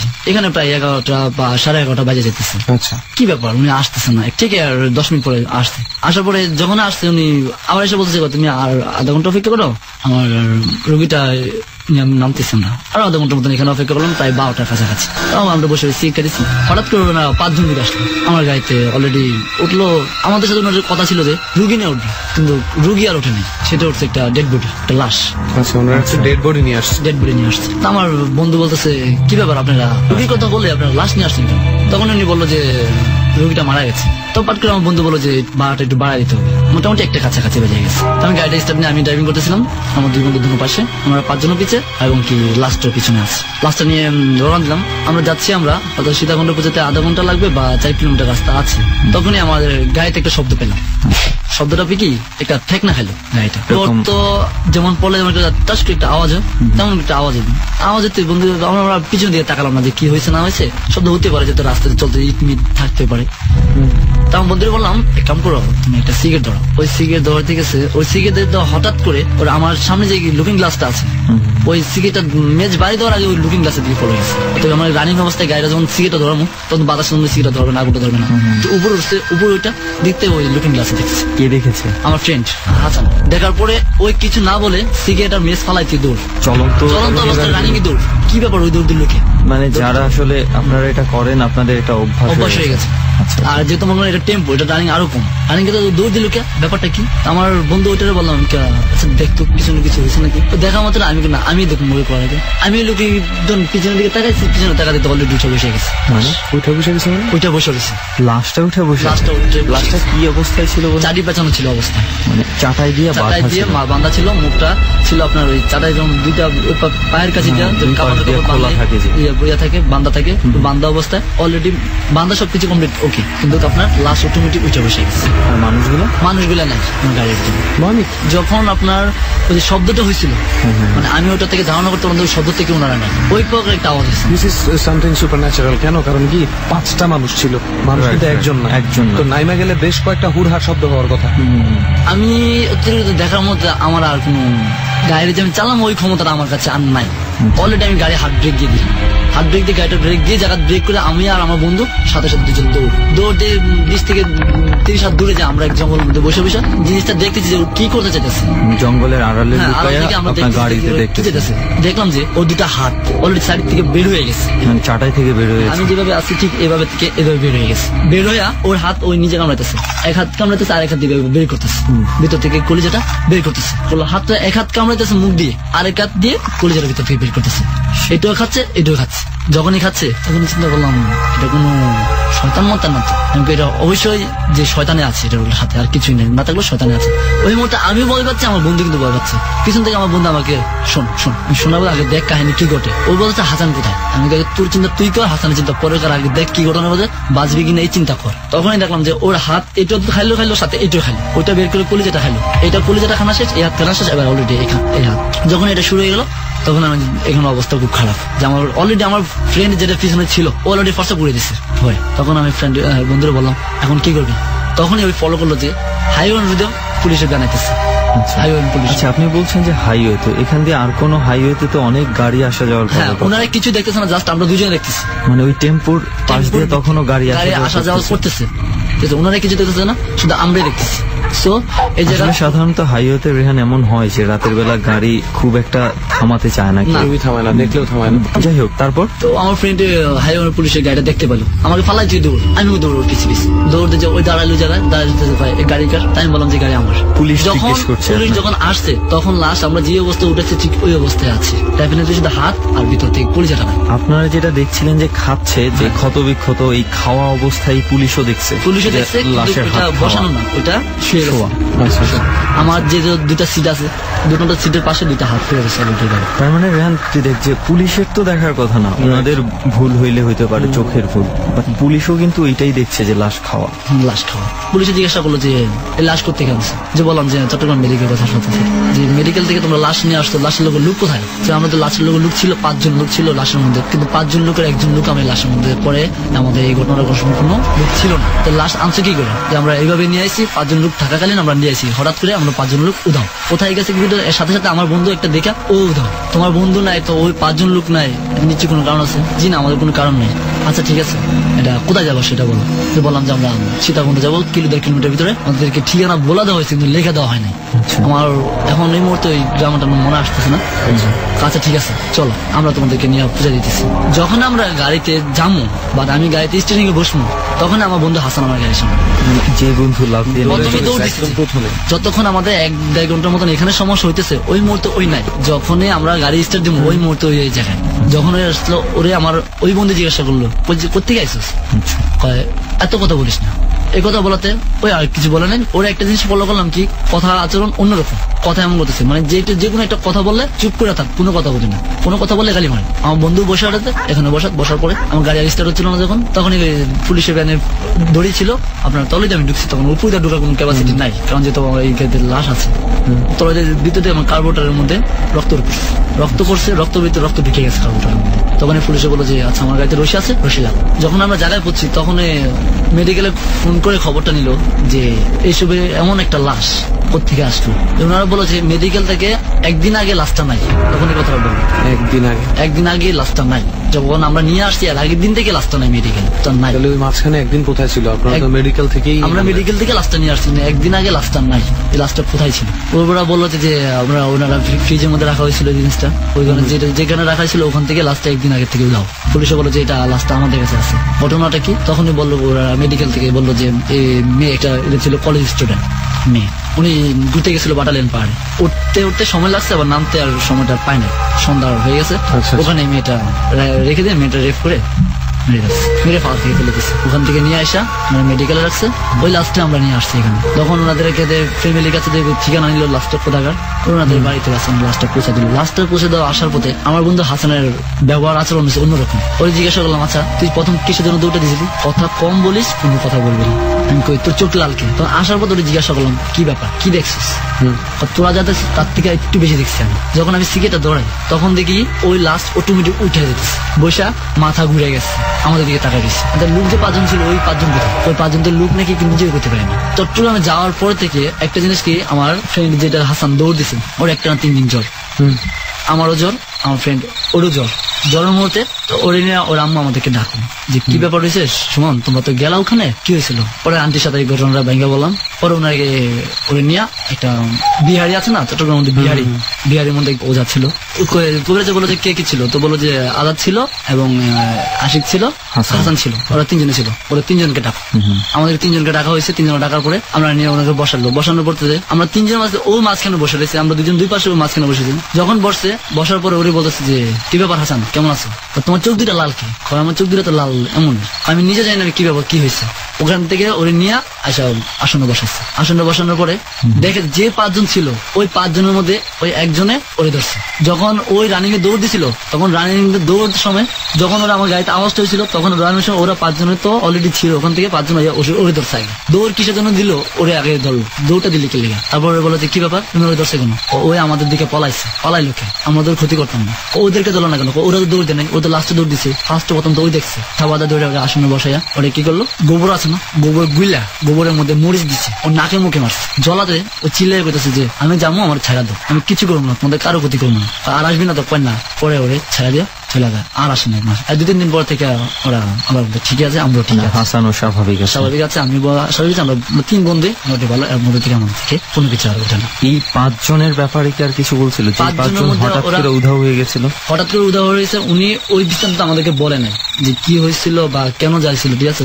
আচ্ছা, তার মানে মোটামুটি এরপর থেকে আপনার ওইদিকে স্বাভাবিক ছিল? স্বাভাবিক ছিল। তো রেহান, আজাদ ভাইয়ের ঘটনা তো শোনা হয়ে গেল, এবং এর মধ্যে কিছু কিছু জিনিস বেশ অদ্ভুত লেগেছে, আবার কিছু কিছু জিনিস বেশ ভয়ঙ্কর মনে হয়েছে। ভয়ঙ্কর তো বটেই, সবচেয়ে বেশি লজিক্যাল এবং ভয়ঙ্কর একই সাথে যেটা ছিল সেটা হচ্ছে যে লাশটা উঠে গেছে, উঠে লাশটা নিজেই নিজেকে খাওয়া শুরু করছে। এতটুকু পর্যন্ত আমি ধরে নিলাম যে খুব ভীত সন্ত্রস্ত একটা মানুষ, যে পিছনে একটা লাশ আছে এটা চিন্তা করে ভয় পেয়ে এই ধরনের একটা চিন্তা করে ফেলছে যে লাশ উঠে গেছে। হ্যাঁ, তারপরে পুলিশ কেন এটা দেখবে? সেটাই, এটা হচ্ছে আমার পয়েন্ট, যে তাদের মনের ভুল হলে পুলিশ এসে কিন্তু লাশটা স্বাভাবিক দেখার কথা, স্বাভাবিক দেখার কথা। যাক, এরকম অস্বাভাবিক ঘটনা তো আসলে চতুর্দিকে ঘটেই যাচ্ছে। তো এই মুহূর্তে আমাদের সঙ্গে আছে মনির হোসেন ভাই। কেমন আছেন? আলহামদুলিল্লাহ আছি, ভালোই। তো মোটামুটি কেমন লাগছে? বেশ কিছু স্টোরি আমরা শুনলাম, কেমন লেগেছে আপনার? হ্যাঁ, ভালো লেগেছে। আমি যতটুকু জানি যে আপনার লাইফে এমন কিছু অনেক কিছু অদ্ভুত ঘটনা আছে যেগুলো আমরা একটু শোনার জন্য বেশ আগ্রহ নিয়ে আছে আমি আর রেহান। তার আগে একটু বলেন আপনি কোথায় থাকেন, কি করছেন? হ্যাঁ, নাম মনির হাসান, মূলত একটা মাদ্রাসার শিক্ষকতা করি। পাশাপাশি এই যে জিনে যাদেরকে আক্রমণ করে, এই ভৌতিক কোনো কাহিনীতে ভয় পেয়ে থাকে, কোনো রোগাক্রান্ত হয়ে যায়, তাদের চিকিৎসা করাটাই এটাও আমার একটা কাজ আর কি। আচ্ছা, তাহলে আপনার কাছ থেকে আমার মনে হয় আমাদের শোনার মতো অনেক গল্প রয়েছে। তো আমার লাইফে নিজের আমার ব্যক্তিগত বিষয়ে অনেক সময় এই জিন বলেন বা ভূত বলেন, যা বলেন, এরা আমার উপরে আক্রমণ করেছে বা আমাকে ভয় দেখানোর চেষ্টা করেছে। আবার অনেক সময় বিভিন্ন রোগী যাদেরকে আমি দেখছি তাদের ক্ষেত্রেও তারা অনেক সময় ভয়ের ঘটনা ঘটেছে। আমি সেগুলো, আপনার লাইফে কি কিছু ঘটেছে? হ্যাঁ, আমার লাইফে যেটা ঘটেছে তার মধ্যে থেকে একটি ঘটনা আমি এখন বলি। আমি তখন এলাকার মাদ্রাসায় পড়ি, সাতক্ষীরা। আমাদের এলাকার একটা বিল আছে, বিল বলা হয়। তো যখন ধানের মৌসুম হয় তখন ধান হয়, ধান চাষ করে, বাকি টাইমটা বিল ফেলানো থাকে, কোনো কাজ নেই। তো গরু পালে যারা, সকালে ছেড়ে দেয়, বিলে চলে যায়, সারাদিন খেয়ে আবার সন্ধ্যার সময় গরু ফিরে আসে। আমার বয়স তখন 15 বা 16 এরকম হবে। একদিন আমাদের গরুগুলো সব আসছে, কিন্তু একটি গরু আসে নাই। যখন গরুটা আসে নাই, কয়টা গরু ছিল? 22টা গরু ছিল। 22টা গরু থেকে একটি আসে নাই। তো বিকাল বেলা আসরের নামাজের পরে, মানে মাগরিবের একটু আগে, সন্ধ্যা হওয়ার মতো ভাব, এ সময় আমার বড় ভাই এবং আমি দুজনে আলাপ করতেছি যে ভাই গরুটা তো আসে নাই, কি করা যায়? ভাই বলতেছে চল তুই আর আমি যাই, যে গরুটা নিয়ে আসি, কোথায় হয়তো আটকে আছে বা কি। তো আমাদের ওখানে যে খালগুলো শুকাই যাওয়ার পর কাদা থেকে যায়। তো অনেক সময় গরু খাল পার হওয়ার সময় ওই কাদার ভিতরে আটকে যায়, যখন কাদার ভিতরে নামে তখন আর উঠতে পারে না, পা আটকে যায়, ওখানে পড়ে থাকে অনেক সময় দুর্বল গরুগুলো। তো আমরা ভেবেছি যে হয়তো এরকম আটকে গেছে মনে হয় কোথাও। বিলে গেলাম, যাওয়ার পর একটা আমাদের ওখানে ঐতিহাসিক তেঁতুল গাছ আছে, যে তেঁতুল গাছ 100 বছরের উপরে বয়স এই তেঁতুল গাছটা। তো যখন আমরা ওই তেঁতুল গাছটা ওদিকে গেলাম, যাওয়ার পরে আমার ভাইয়া বলতেছে যে আমি ডান দিকে একটা জায়গায়, বললাম আমি এদিকে খুঁজি, তুই ওদিকে যা। আমি তেঁতুল গাছটার দিকে যাইতে দেখলাম যে আমার গরুটার মতো এরকম একটা গরু তেঁতুল গাছের নিচে আছে। আমি খুব দ্রুত পায়ে ওখানে হেঁটে গেলাম, যাওয়ার পর গরুটার ওখানে যাই দেখি 2টা গরু, একই ডিজাইন, একই চেহারা, একই সব একই, গরু 2টা। আমি খুব চমকে উঠলাম যে গরু 2টা, আমি একটা, আমার গরু একটা, একই চেহারার গরু, কোনটা আমি নেব? আমি খুব চিন্তা করতেছি যে কোন গরুটা আমি ধরবো। তার মধ্যেই হঠাৎ করে এরকম আওয়াজ আসতেছে যে বেশি বাহাদুরি দেখাস, আজকে কই যাবি, তোকে মেরে ফেলবো। আওয়াজটা কি? আওয়াজটা কোথা থেকে আসতে জানি না, গরুটার থেকে আসলো না কোথা থেকে আসলো, আমি আওয়াজটা পেলাম। আমি খুব চমকে উঠে গরুটার দিকে তাকালাম, 2টা গরুর দিকে তাকাচ্ছি বারবার, এবং মনের মধ্যে হালকা হালকা ভয়ও লাগতেছে। কিন্তু যেহেতু মাদ্রাসায় পড়ি বা একটু সাহস ছিল, ছোটকাল থেকে আমার অনেক সাহস, তখন আমি চিন্তা করলাম যে এখানে আমার গরু নাই, এটা গরু না, এটা অন্য কিছু হবে, আমি ফিরে যাই। আবার যেহেতু সন্ধ্যা হয়ে যাচ্ছে, আমি বাড়ির দিকে ফিরলাম। ওই জায়গাটা হলো আমাদের বাড়ির থেকে আধা কিলোমিটারের বেশি হবে না। তো আমাদের বাড়ির থেকে একটু গেলেই 2-3 মিনিট হাঁটলে একটা রাস্তা আছে, চৌধুরী মোড় বলা হয়, ওখানে একটা কালবাটও আছে। আমি ওই কালবাট হয়ে আমাদের বাড়িতে ফিরতে হয়। আমি যখন যাচ্ছি বাড়ির দিকে, কিছু কিছু আয়াত পড়তেছি আর হাঁটতেছি বাড়ির দিকে। চিন্তা করলাম যে ভাইয়াকে ডাক দেই। আমি খুব জোরে ভাইয়া বলে ডাক দিলাম। তো যখন ভাইয়া বলে ডাক দিতেছি, আমার আওয়াজটা আমার মতো হচ্ছে না, আমার আওয়াজটা যেন অন্যরকম হইতেছে। খুব জোরে ডাকতেছি, ভাইয়া বলে চিল্লাইতেছি, কিন্তু আওয়াজটা ইকো হইতেছে, বারবার আওয়াজটা হইতেছে। অপর দিক থেকে আমার ভাইয়া উত্তর দিতেছে যে হ্যাঁ আমি তো এখানেই কালবাটে আছি, আয়। হাঁটতে হাঁটতে কালবাট পর্যন্ত যে দেখি ভাই নাই। তোমার ভাইয়াকে যখন পাইতেছি না, আমি ডান বাম তাকাতাকি করতেছি, তাকায় দেখি না কালবাটও নাই, মানে ওই মোড়ে পরে আমি যেয়ে পৌঁছাইনি। কিছুক্ষণ পর আবার ভাইকে ডাক দিচ্ছি, ভাই বলতেছে আমি তো কালবাটাই আছি, তুই আই। তখন আমি আবার কালবাটের দিকে হাঁটতেছি, হাঁটতে হাঁটতে আমি যেখানে তেঁতুল গাছটা সেখান থেকে কালবাট 5-7 মিনিটের বেশি হবে না হেঁটে গেলে। আমি 5-7 মিনিট হেঁটে যখন ভাইয়ের কাছে যাচ্ছি, আবার ডাক দিতেছে, মানে একই ঘটনা ঘটতেছে। তো যখন বারবারই একই ঘটনা ঘটতেছে, নিজের আওয়াজটাতে আমি নিজে ভয় পাচ্ছিলাম।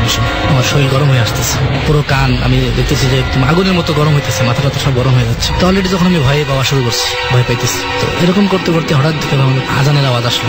আমি মনে মনে ভাবতেছি এসার সময় হয়ে গেছে, এখন ভাইয়াকে আর খোঁজার দরকার নেই, আমি বাড়ির দিকে ফিরি। যেহেতু এসার আজান হয়ে গেছে, বেশি রাত হয়ে যাচ্ছে, তো বাড়ির দিকে হাঁটলাম। আমি কালবাট ভেদ করে বাড়ির দিকে হাঁটলাম। যদিও কালবাট পাইনি, কিন্তু মনে বলতেছে যে এখানেই কালবাটটা থাকার কথা।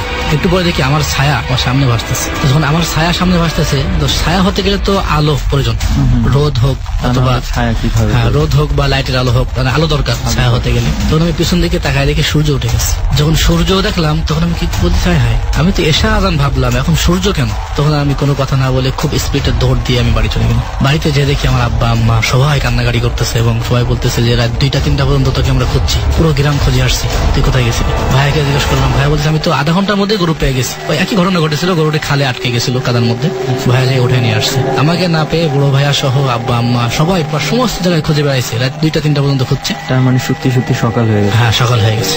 এই সারাটা রাত আমি এইভাবে হাঁটছি, কিন্তু কোথায় হাঁটলাম, কি করলাম, কিছুই আমি জানি না। মানে এর ভেতরে আপনি সারা রাত হাঁটছেন। তো ওই সময় নিয়ে একটু ভয় পেয়েছিলাম।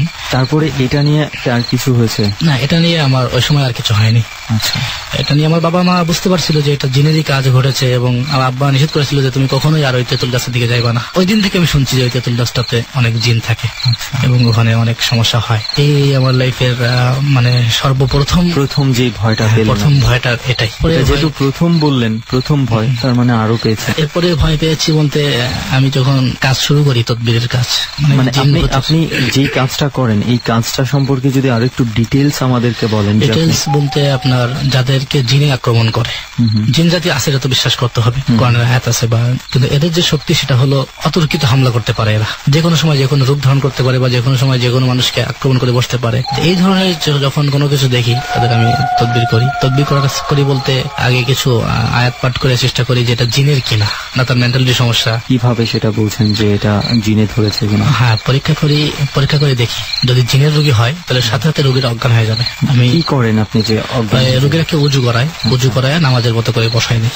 আচ্ছা, বসাই দেওয়ার পরে কিছু আয়াত পাঠ করি এবং কিছু দোয়া পাঠ করে তার চোখে একটা ফু দিই। চোখে ফু দেওয়ার সাথে সাথে যদি জিন হয়ে যায় তাহলে তার উপরে জিনটা হাজির হয়ে রোগীকে অজ্ঞান করে ফেলে, দিয়ে বলে যে গুরু কেন রেখেছেন আমাকে বলে। তখন আমি তাকে জিজ্ঞাসা করি যে তুমি কেন আসছো, কোত্থেকে আসছো, এই রোগীর উপরে কি কি জুলুম করতেছো, কেন করতেছো। এই কাজ করতে গিয়ে, যে জিন ছাড়ানোর কাজ করতে গিয়ে আপনার কোনো ধরনের কোনো সমস্যার মধ্যে পড়েছেন কিনা? হ্যাঁ, অনেক সময় আমার উপরে তারা চড়াও হয়েছে বা আক্রমণ করেছে। আমি একবার একটা রোগী দেখলাম যে রোগীটাকে যখন কাজ করতেছিলাম তখন রোগীর মুখ থেকেই মানে জিনটা বলতেছিল যে তোকে আমি বাঁচতে দেবো না, তোকে আমি মেরেই ফেলবো। মানে ভয়। প্রকৃতির মধ্যে অদ্ভুত একটা পরিবর্তন কিন্তু আমরা সবাই দেখতে পাচ্ছি। শীতের আগমনী বার্তা, বিশেষ করে এখন একটু খালি জায়গায় যদি আপনি দাঁড়ান, সন্ধ্যার পর অনেক সময় ধোঁয়াটে কিছুটা কুয়াশাও দেখা যায়। শীতের সাথে ভূতের বা ভৌতিক একটা আবেদন অন্যরকম ভাবে জড়িয়ে থাকে, বিশেষ করে গ্রাম অঞ্চলে। এই সময়টাতে সন্ধ্যা 7টা থেকে 8টার পরে মোটামুটি শুনশান একটা নীরবতা তৈরি হয়ে যায়। আর এখন যে সময় ঘড়িতে, সেই সময় একটা পাতা পড়ার শব্দ টিনের চালের উপরে কিংবা পাতা মারিয়ে যাওয়ার শব্দ স্পষ্টভাবে কানে ভেসে আসে। ঝিঝি পোকার ডাক বলেন, কিংবা আমাদের অতিথিরা যখন গল্পগুলো করছে তার পেছনে যে ঝিঝি পোকার ডাক আপনারা শুনতে পাচ্ছেন, originally recorded from the spot. এই শব্দগুলো আমাদের কাছে অতি পরিচিত মনে হয় এবং এগুলোর একটা বিশেষ আবেদন থাকে। সেই আবেদন কখনো কখনো আমাদের অন্তরের মধ্যে যুক্তিহীনভাবেই ভয়ের সৃষ্টি করে। প্রিয় শ্রোতা, গল্পের আমরা এমন একটি জায়গাতে রয়েছি যেখানে অনেকগুলো প্রশ্নের জন্ম নিয়েছে। আমরা সমাধান করতে চাই মাত্র 4 মিনিট পরে। ডর শুনছেন আপনি। আরো একবার আমন্ত্রণ এবিসি রেডিও FM 89.2 এ। আমি আরজে কিবরিয়া আপনার সঙ্গে এই মুহূর্তে, এবং আমার টিম মেম্বাররা রয়েছে সুমন ও রেহান অন দ্য স্পট। সাউন্ডে থাকছে লোপান। প্রিয় শ্রোতা, ডর এটি বিজ্ঞান সিদ্ধ কোনো অনুষ্ঠান নয়, যেটা আমরা অনুষ্ঠানের শুরুতেই বলিনি, এবং একই সাথে এটি কোনো সার্বজনীন অনুষ্ঠান নয় যা কোনো ঘটনা আপনাদেরকে শোনাবে যেটা প্রত্যেকের জীবনে সত্য হয়ে ধরা দেবে। বিশ্বাস এবং অবিশ্বাসের ঊর্ধ্বে উঠে, যৌক্তিক এবং অযৌক্তিকতার ঊর্ধ্বে উঠে আমরা ভয়ের সন্ধান করে বেড়াই। পৃথিবীতে প্রত্যেকটা মানুষই চেতন কিংবা অচেতন ভাবে প্রচন্ড রকমের কৌতূহলী, এবং এই কৌতূহলের অনেকটা জায়গা জুড়ে মিশে থাকে ভয়। ভয়ের একটা অন্যরকম আবেদন ডরে রয়েছে। আমরা ডরে ভয় খুঁজি। আমরা আজকে যে সব গল্প আপনাদের সামনে উপস্থাপন করছি তা অত্যন্ত স্বাভাবিকভাবেই নাজমুল, আজাদ, মনির, ফারদিন। আমি জিনটাকে হাজির করার পর বললাম, তোকে এখান থেকে চলে যেতে হবে, তুই রুগীকে ছেড়ে দে। যাইতে রাজি হয় না। তখন আমি তাকে মারলাম। কিভাবে? যে রুগীটার উপরে যখন আমি জিনটাকে হাজির করেছিলাম, তো হাজির করার পর জিজ্ঞেস করলাম যে কিভাবে আসছিস, কোথেকে আসছিস। জিনটা বললো আমি এই মেয়েটাকে ভালোবাসি। মেয়ে, রুগীটা ছিল মেয়ে। ওর চেহারা সবই সুন্দর। মেয়েটার বয়স কত ছিল? মেয়েটার বয়স আনুমানিক 23-24 হবে এখন। অবিবাহিত ছিল। তো যখন আমি তাকে বললাম জিনটাকে যে চলে যেতে হবে, সে যেতে চায় না। যেতে তো চাই না, বরং আমাকে হুমকি দিল। আমি তাকে মারছিলাম পায়ের নিচে। আমার একটা বড়া বেত আছে, ওটা দিয়ে তার পায়ের নিচে আমি 3টা বাড়ি। বাড়ি দেওয়ার পর সে আরো চড়া হয়ে গেল। সরিষার তেল, চেহেল কাপ বলা হয় তদবিরের ভাষায় আর কি। তো এই চেহেল কাপ পরে এই তার কানের ভেতরে তেল দিলাম। তেল দিয়ে চাপ দিয়ে ধরলাম এবং বাম হাতের কনিষ্ঠ আঙ্গুলে চাপ দিলাম। এই ধরনের কিছু শাস্তি তাকে দেওয়ার পর এবং কিছু আয়াত আছে পরে জিনকে ফু দিলে জিনের খুব কষ্ট হয়। তো যখন এই আয়াত পড়ে তাকে ফু দিলাম, কষ্ট হলো। কষ্ট হওয়ার পরে সেই এই কথা বলেছিল যে আমি চলে যাচ্ছি, আমি টিকতে পারলাম না, আমি চলে যাচ্ছি, কিন্তু তোকে আমি বাঁচতে দেবো না। আপনাকে থ্রেট করেছে? এরপরে সে চলে গেল, রোগী সুস্থ হয়ে গেল। কিভাবে? এই মেয়েটাকে কেন ধরেছিল? মেয়েটা গোসল করে বারান্দার সাইডে চুল খোলা অবস্থায় বসেছিল। ওই এলাকা দিয়ে জিনটা চলাচল করতেছিল। এমত অবস্থায় মেয়েটাকে দেখে এবং মেয়েটা তাৎক্ষণিক এলোমেলো কথাবার্তা বলে অজ্ঞান হয়ে যায় এবং ভারসাম্য হারিয়ে ফেলে। মেয়েটা বাসায় ছিল? হ্যাঁ, বাসায় ছিল। যখন আমাকে থ্রেট দিল, আমি বললাম যে তুই কিছু করতে পারবি না, আমাকে আর সমস্যা হবে না, এরকম একটা নিশ্চিন্ত থেকে আমি স্বাভাবিকভাবে চললাম। তো সেদিন রাত্রে প্রায় রাত 2টা বাজে বংশাল পুরান ঢাকা যে এলাকা আছে থেকে আমি ফিরতেছি মিরপুরে। ওই দিন রাতে মিরপুর 1 নম্বর পাশে আমার বাসা ছিল। তো গাবতলী থেকে মিরপুরে বেড়িবাদ দিয়ে একটা রাস্তা আছে। তা আমি যাচ্ছি হুন্ডাই করে রাত 2টার সময় একা। তো যখন যাচ্ছি তখন হঠাৎ দেখতেছি সামনে রাস্তা উঁচু। তো আমি ভাবতেছি হয়তো কালবারটা আছে, কিন্তু ব্রেনে একবার আসতেছে যে এখানে তো কালবার থাকার কথা না, এখানে কোনো ব্রিজ ট্রিজ থাকার কথা না। তারপরে দেখতেছি রাস্তা উঁচু। আমি ভাবতেছি হইতেই পারে। আমি গাড়ি ছলো করি নাই অনেক রাত, তখন ওই গাড়ি গতি ছিল অনেক বেশি, 80-85 গতি ছিল। ফাঁকা রাস্তা পেয়েছে, আমি চালাচ্ছি। উঁচু উঠতেছি। মানে আমি চাচ্ছি ব্রেক করি বা এখানে না যাই, আমি ব্রেক করতে পারতেছি না। আমি যেন চলতেই আছি। প্রায় 15-20 মিনিট যাবত আমি এই 85 গতিতে আমি গাড়ি চালাইছি প্রচুর দিকে। হঠাৎ দেখি রাস্তা নাই, রাস্তা শেষ। সাথে সাথে আমি ক্লাচ চেপে গাড়ি ব্রেক করলাম, কিন্তু গাড়ি ব্রেক হলো না। এবং অনেক উঁচু ওঠার পর আমার চতুর্দিক থেকে আওয়াজ আসতেছে, হাসির আওয়াজ, বড্ড হাসি। যখন হাসতেছে আমি কোনো কিছুতে কেয়ার না করে আমি আমার কাজ করে যাচ্ছি। আমার বাঁচার জন্য যা যা করা প্রয়োজন, যা যা পড়া প্রয়োজন, আমি সেগুলো পড়তেছি। হঠাৎ করে দেখি আমার চোখে পানি। তো অলরেডি আমি বলে ফেললাম যে আল্লাহ, আমার এই পানিটা তোমার কাছে কাদার পানি মনে করে নাও, দিয়ে আমাকে এই হাত থেকে বাঁচাও। মানে আমি তখন পুরোপুরি কনফার্ম যে আমি জিনদের আওতায় চলে আসছি। তো সে পর্যায়ে আমি আল্লাহকে কাঁদতেছিলাম বা আল্লাহকে বারবার বলতেছিলাম যে আল্লাহ আমাকে এদের হাত থেকে বাঁচাও। আয়াতুল কুরসি পাঠ করলাম। পাঠ করে আমি গাড়ি ছেড়ে দিলাম। পুরো গাড়িটা আমি ছেড়ে দিলাম।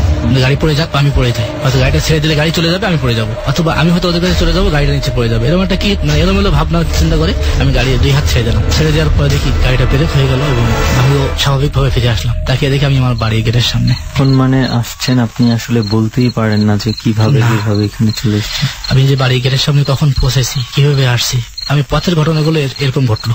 তারপর কি আর কিছু ঘটেছে? আরো একটা আমার রোগীর একটা ঘটনা আমি বলতে চাচ্ছি। এখান থেকে আমি একটা সংবাদ আসলো আমার কাছে। আমার এক রোগী বললো যে আমরা বাড়িতে টিকতে পারতেছি না বর্তমান, বা সেটা ঘটনাটা এখনো রানিং আছে। ঘটনাটা রানিং মানে যে ঝামেলাটা, সে ঝামেলাটা এখনো চলতেছে। কারো একজনকে জিন তাড়ানোর কাজ করছেন তার উপর থেকে, যেটা এখনো চেষ্টা করে যাচ্ছে। কোন একজনের উপর থেকে না, একটা বাড়ির উপর থেকে। বাড়িটি অত্যন্ত সুন্দর করে তৈরি করা। মানে তার বাড়ির ভেতরে ঢুকলে সাজসজ্জা দেখলে মানুষ মনে করবে এটা কোনো মন্ত্রী বা কোনো একটা বড় ধরনের একটা মানুষের বাড়ি। ওই বাড়িতে মোট 4 জন সদস্য, 2টা ছেলে 2টা মেয়ে, আপন ভাই বোন তারা। ছেলেদের বয়স ছোট ছেলে যেটা তার বয়স 45 বছর, কিন্তু আনমেরিড। বড় ভাইয়ের বয়স 50 ছাড়িয়ে গেছে, আনমেরিড। আর 2টা বোন আছে, ছোট বোনটার বয়স 35, সেও আনমেরিড। বড় বোনটার বয়স 40-এর কাছাকাছি, সেও আনমেরিড। অর্থাৎ 4 ভাই বোনের কাউকে বিয়ে হয়নি এখনো। বিয়ে করার চেষ্টা করেও তারা পারতেছে না। কয়েকবার চেষ্টা করেছিল, এখন আর আগ্রহ নেই। তো ওই বাড়ি থেকে আমাকে ফোন দিল, আমাদের একটু সমস্যা হচ্ছে, একটু আসবেন। গেলাম। তো যাওয়ার আগে একটু বলে নেই, ওই বাড়িতে যখন ঢুকতেছিলাম তখন হঠাৎ করে দেখি ওই বাড়ির গেটের সামনে আগুন। আমি আগুনটা দেখে ঢুকছিলেন আপনি? সকাল 10টার দিকে। আমি আগুন পেয়ে এক পা পিছিয়ে আসলাম, যে আগুনের পর তো আর পা দেবো না। এক পা পিছিয়ে আসার সাথে দেখি আগুনটা নাই। তো আমি বুঝলাম যে আমি তো এই বাড়িতে আসতেছি এই কাজে, এটা হওয়ারই স্বাভাবিক হতে পারে। গেটে এটার সংকেত পেয়ে গেছে? হ্যাঁ, সংকেত পেয়ে গেলাম। তো ভেতরে ঢুকলাম। ঢোকার পর তারা বললো যে আমরা এই বাড়িতে টিকতে পারতেছি না, আমাদেরকে প্রকাশ্য হুমকি দিতেছে যে তোমরা বাড়ি ছেড়ে চলে যাও। এই বাড়িটা আমাদের কবজায়, মানে জেনেরা বলতেছে এই বাড়িটা আমাদের কবজায়, আমরা এখানে বসবাস করি, তোমরা এই বাড়ি ছেড়ে চলে যাও। তো আমি বললাম যে ঠিক আছে, দেখি আমি কি করতে পারি। তো আমি ওখানে যাওয়ার পরে যখন বসলাম, আমল শুরু করলাম, মানে জিনদেরকে ধরে আনবো, কতজন জিন সেখানে আছে বা কি, মানে তদবিরের ভাষায় বলা হয় মুওয়াক্কেল। জিন জাতির ভেতর থেকেই কিছু জিনকে আল্লাহ তাআলা ডেকে পাওয়ার দিয়ে দিয়েছিল, এদেরকে মুওয়াক্কেল বলা হয়। একটা ব্যাখ্যা আছে। মানে আমরা যদি এক কথায় বলি যে জিনদের মধ্যে এটা ভালো জাত, এটা যারা ভালো জাত এবং পাওয়ারফুল, খুব শক্তিশালী। তারা পৃথিবীর যে কোনো জিনকে পাকড়াও করার ক্ষমতা রাখে। আমি মুওয়াক্কেল ডাক দিলাম যে এই বাড়িতে কতটা জিন আছে, কি ধরনের জিন আছে, তাদেরকে কেন তারা এরকম করতেছে, এগুলো খোঁজ আমাকে দেওয়ার জন্য। আপনি কি যে কোনো সময় ওনাদেরকে ডাকতে পারেন? যে কোনো সময় ডাকতে পারি বলতে আমলের মাধ্যমে একটা জিনকে বশ করা যায়, যেটা আমার লাইফে হয়েছে। মানে আপনি আমল করে একটা জিনকে বশ করেছেন? সে জিনটার আমি জানতে, সে জিনটার একটা শর্ত আছে। আচ্ছা। যে রাতের বেলা ছাড়া এবং মানুষের অগোচরে ছাড়া, অর্থাৎ একাকী ছাড়া কোন সময় তাকে ডাকা যাবে না। আচ্ছা, এটা হলো তার একটা শর্ত। এই শর্ত ভঙ্গ করলেও করা যাবে, কিন্তু যেহেতু তাকে দিয়ে আমার কাজে তার একটা শর্ত আমাকে মানতেই হয়। আচ্ছা, এটা গেল একটা বশ করা জিন। আর মুওয়াক্কেল যেটা, এটা কারোর বশ হয় না। মুওয়াক্কেলরা কোনো মানুষের তাবেদার হয় না, কিন্তু মানবের সাহায্যে তারা এগিয়ে আসে। যখন কোনো আয়াত পাঠ করে তাদেরকে সাহায্য নেওয়া হয়, তখন তাদের মানুষের সাহায্যে তারা এগিয়ে আসে। আমি ওভাবেই কাজ করতেছিলাম। তো যখন ডাক দিতেছি আমি, তখন দেয়াল থেকে আওয়াজ আসতেছে, খুব বিচ্ছিরি আওয়াজ, মানে আমাকে এই করার জন্য খুব গালিগালাজমূলক আওয়াজ। তোর মতো কত কিছু দেখলাম, গালি দিয়ে পরে এটা বলতেছে, তোর মতন কত কিছু দেখলাম, কিছু করতে পারে নাই, আমাদেরকে কিছু করতে পারবি না। এই আওয়াজটা ডান দিক থেকে অর্ধেক আসে, ওই অর্ধেক দিকে যেই তাকায় আওয়াজের সাথে বাম দিকে চলে যায়। মানে বলতেছে যে তুই আমাকে কি করবি। তুই আমাকে যেই বললো, সাথে সাথে আমি ডান দিকে তাকালাম ওয়ালের দিকে, কিন্তু আওয়াজটা কি করবি, আওয়াজটা বাম দিক থেকে আসলো দেয়ালের। আবার যখন বাম দিকে তাকায়, ছাদের থেকে আওয়াজ আসে। কিছুক্ষণ পরে দেখলাম পুরো বিল্ডিংটাই কাঁপতেছে। তখন আমি কাঁপতেছি না, কিন্তু আমার সামনে যে 4জন লোক বসা ছিল, ওই বাড়ির সদস্য, এই 4জন কাঁপতেছে এবং বলতেছে যে ওস্তাদ কি করতেছেন, ওস্তাদ কি করতেছেন, এরকম বলতেছে। আমি তাদের দিকে তাকায় দেখি যে কাঁপতেছে না, পুরো যে সাগরের মাঝে বা নদীতে যে ঢেউ উঠলে যেমন ঘুরপাক খায়, ঢেউয়ে যেমন কাঁপে, এমন কাঁপতেছে। মানে স্থিরতা দাঁড়িয়ে থাকতে পারতেছে না, পুরো বিল্ডিং ভূমিকম্পের মতো কাঁপতেছে। আমি আমার মতো করে আয়াতের পর আয়াত পাঠ করে যাচ্ছি যে ওরা যত বড় হোক, যত শক্তিশালী হোক, আমি ওদেরকে ছাড় দেবো না। যখন এই অবস্থা, তখন আমি ভয় পাচ্ছি না। তোরা এখনো পর্যন্ত নত স্বীকার কর, তোরা এখনো নত হ, তা নাহলে তোদের কাউকে আমি বাঁচতে দেবো না। তো এরকম করে প্রায় 5-7 মিনিট সময় লেগেছে আমার রিপোর্ট পাইতে, যে কতটা জিন ওখানে আছে এবং কি ধরনের শক্তিশালী তারা। রিপোর্ট পাইলাম যে 3টা গ্রুপ আছে সেখানে। একটি গ্রুপের কাজ হলো ওই বাড়ির সদস্য যারা মারা গেছে, অর্থাৎ এই বাড়ির 4জন সদস্যের মা, বাবা, এক বড় ভাই মারা গেছে, তাদের রূপ ধারণ করে এসে বিভিন্ন সময় এই বাড়ির মানুষদেরকে ছলনা করে, ওয়াসওয়াসা দেয়, যেটা বাস্তবেও ঘটে। অর্থাৎ তারা যখন আমার কাছে নালিশ জানাইছিল, ওই বাড়ির সদস্যরা, তারা বলেছিল যে যেমন মায়ের রূপ ধরে পাকঘরে বসে থাকে, তরকারি কাটে, আমি যখন যাই দেখি মা বসা, মা আমাকে বলে যে তুমি তরকারি কাটতেছো, আমি তোমাকে হেল্প করি। একটু পরে যখন আমার ছোট বোনটা ঘরের মধ্যে ঢোকে, সাথে সাথে মা ওদাও হয়ে যায়। আবার অনেক সময় ছোট বোনটা ঘর গোছাইয়া শোয়ার জন্য রেডি হচ্ছে, সবকিছু গোছগাছ করে বাথরুমে গেছে, বাথরুম সেরে এসে দেখে তার মা খাটের উপর শোয়া। মা মারা গেছে এখান থেকে 30 বছর মতো আগে। হঠাৎ চমকে ওঠে, কয় যে মা তুমি এখানে কেন, তুমি এখানে শোয়া কেন? তো ওরা বলে যে আমি আসছি তোর কাছে থাকতে, তোকে আমি উপকার করবো, এ করবো সে করবো, বিভিন্ন এরকম কথাবার্তা বলে।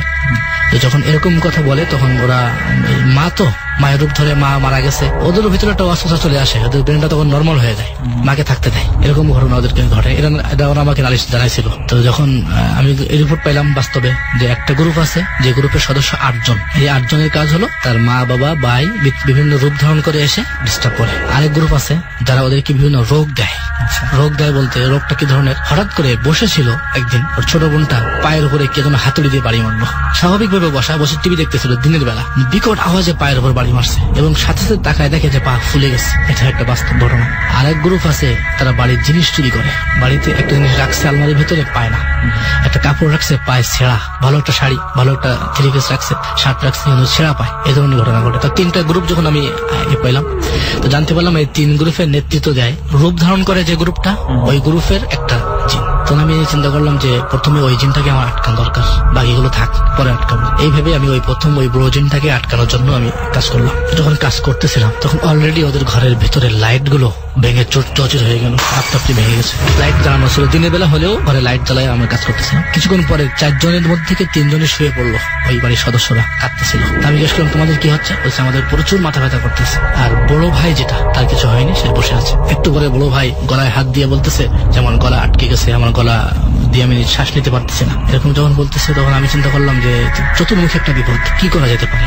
আমি জিনটাকে আটকাবো না ওদেরকে এখন চিকিৎসা করবো? হঠাৎ করে ওই ছোট বোনটা অলরেডি অজ্ঞান হয়ে গেল। অজ্ঞান অবস্থায় তার মুখ থেকে আওয়াজ আসতেছে যে তোর পা দুটো ধরি, তুই এই বাড়ির সদস্যদেরকে মারিস না, তুই যদি আমাদেরকে আটকাতে চাস তাহলে এই বাড়ির সদস্য 4 জন মারা যাবে, ওদেরকে আমরা মেরে ফেলবো, তুই আমাদেরকে আটকাস না, তুই ওদের দিকে তাকায় হলেও আমাদের ছেড়ে দে।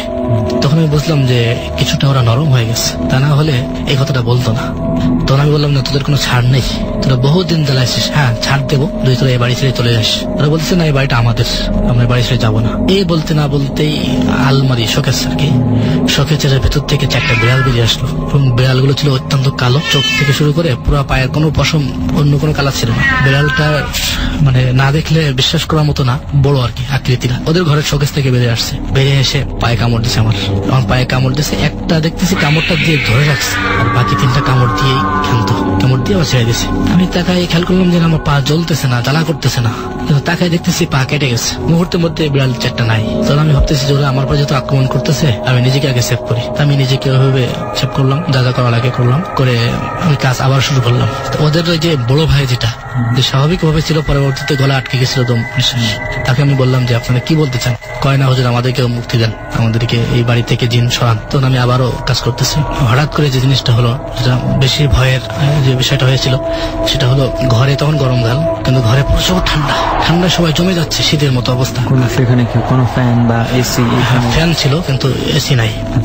প্রচুর ঠান্ডা লাগতেছে, ওই প্রত্যেকটা সদস্য কাঁপতেছে, অলরেডি আমিও কাঁপতেছি, ভয়ে না বা অন্য কোনো কারণে না। এর আগে যেটা কাঁপতেছিল তো পুরো বিল্ডিং কাঁপার কারণে, আর এখন কাঁপতেছি আমরা শীতে, খুবই শীতে কাঁপতেছি গরমের দিনে। এই শীতে কাঁপতে না কাঁপতেই একটু পরে বৃষ্টি ঘরের ভিতরে।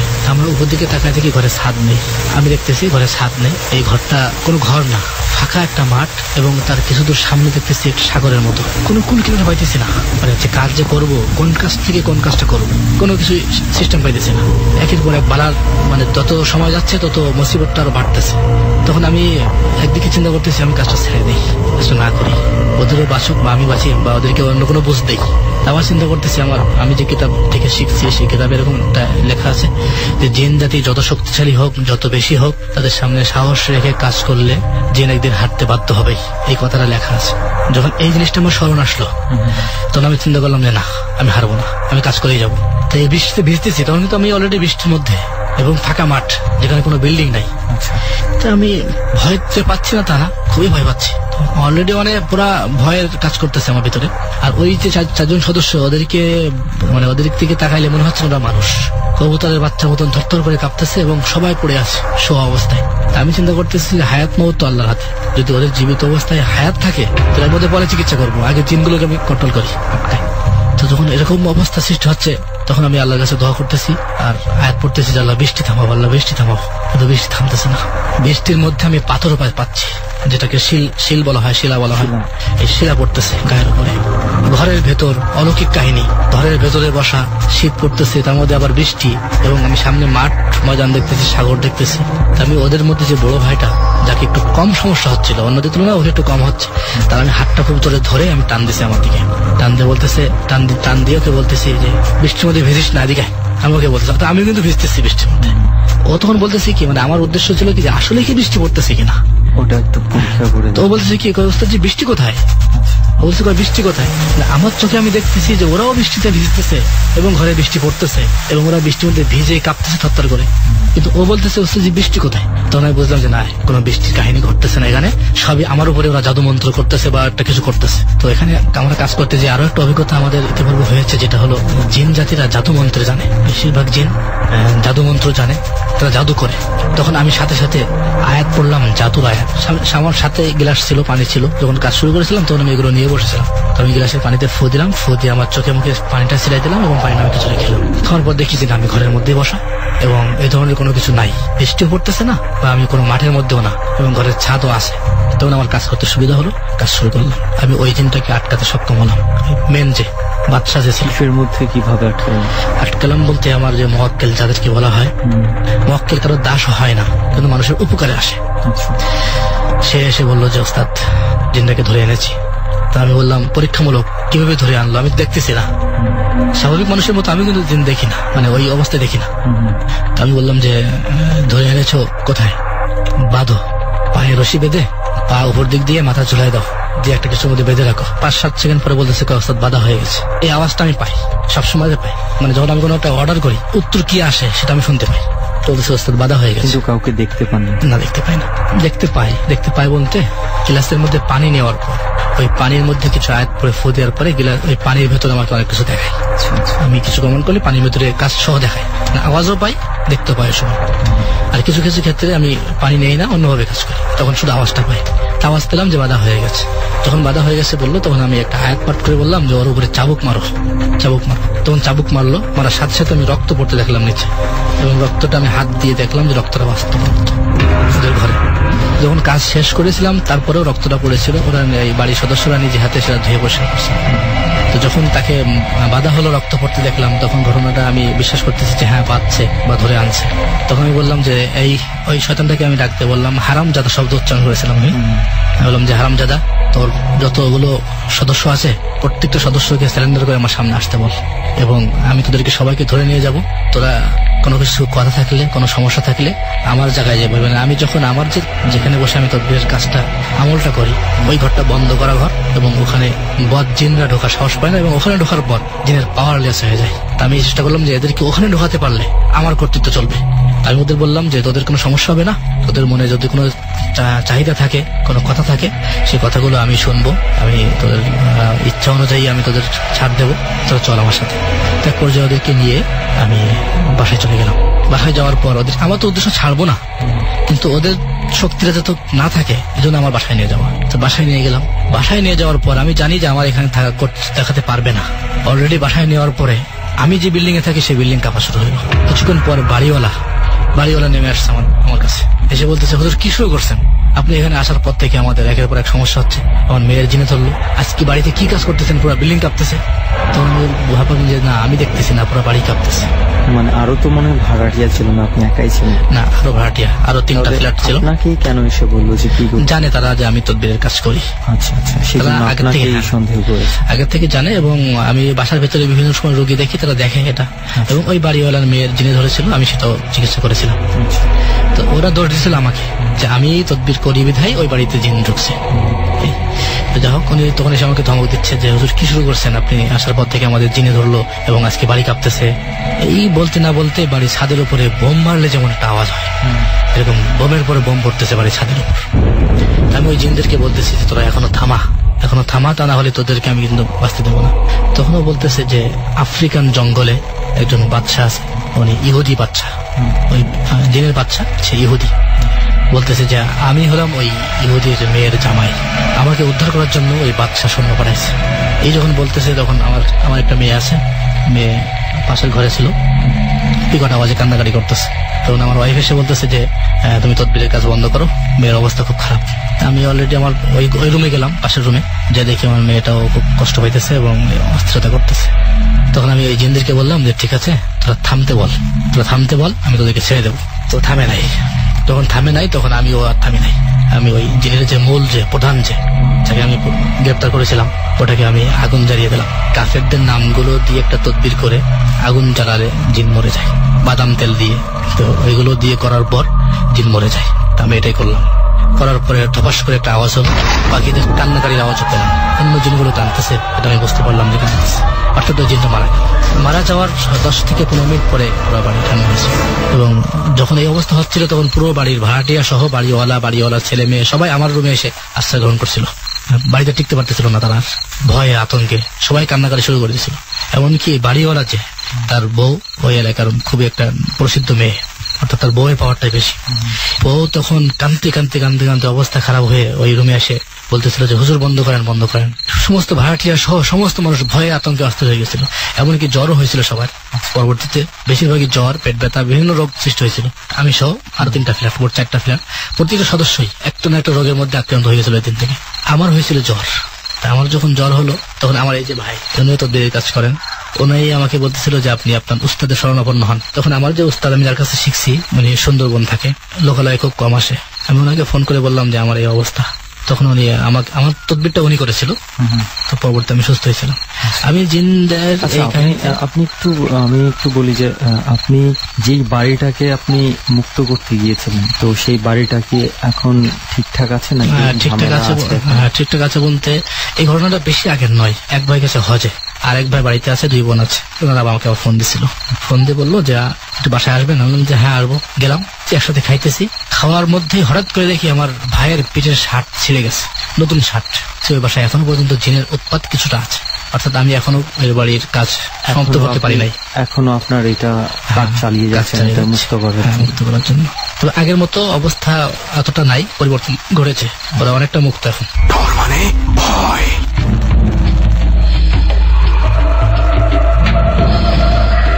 আরো একবার ছোট্ট একটা বিরতির সময় হলো।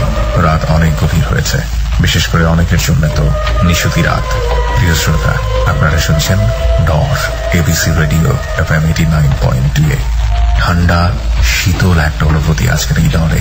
হয়তো অনেকেই ধরতে পারছেন, অনেকেই পারছেন না। সবার জন্য আমন্ত্রণ আমাদের ফেসবুক পেজে চলে আসতে পারেন। বেশ কিছু ছবি ওখানে দেওয়া হয়েছে আজকের এই ঘটনাগুলোর প্রেক্ষাপটে।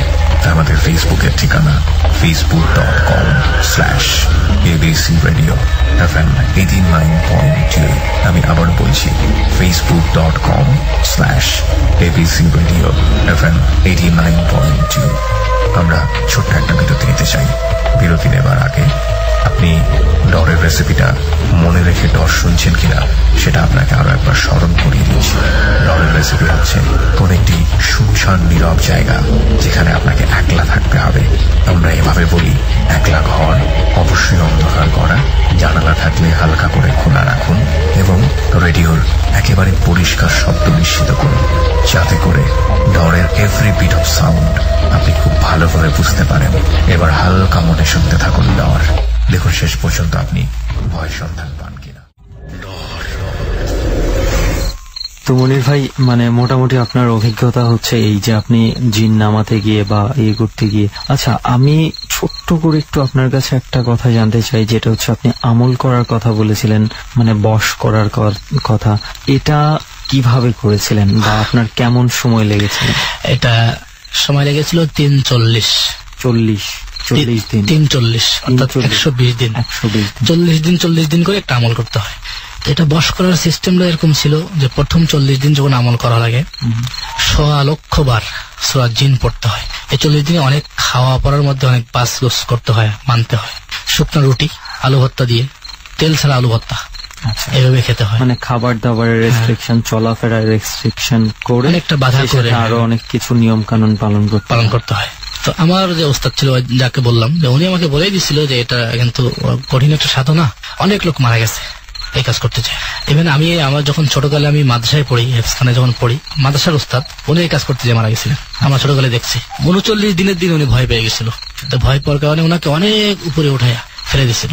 তো যখন পড়ার পর আরো 10 দিন বেঁচে ছিল উনি, কিন্তু ওনার হাড় গোড় সবকিছু ভেঙে গেছিল, পুরো বডির হাড়। মানে এই কাজটা করার জন্য মানসিক ভাবে অনেক বেশি সাহসী হতে হয়। আর প্রস্তুতি নিয়েই আমি কাজটা শুরু করেছিলাম। 25 দিন যেদিন আমার হয় সেদিন আমি একটা সাপ দেখেছিলাম আমার উপরে আক্রমণ করার অবস্থা।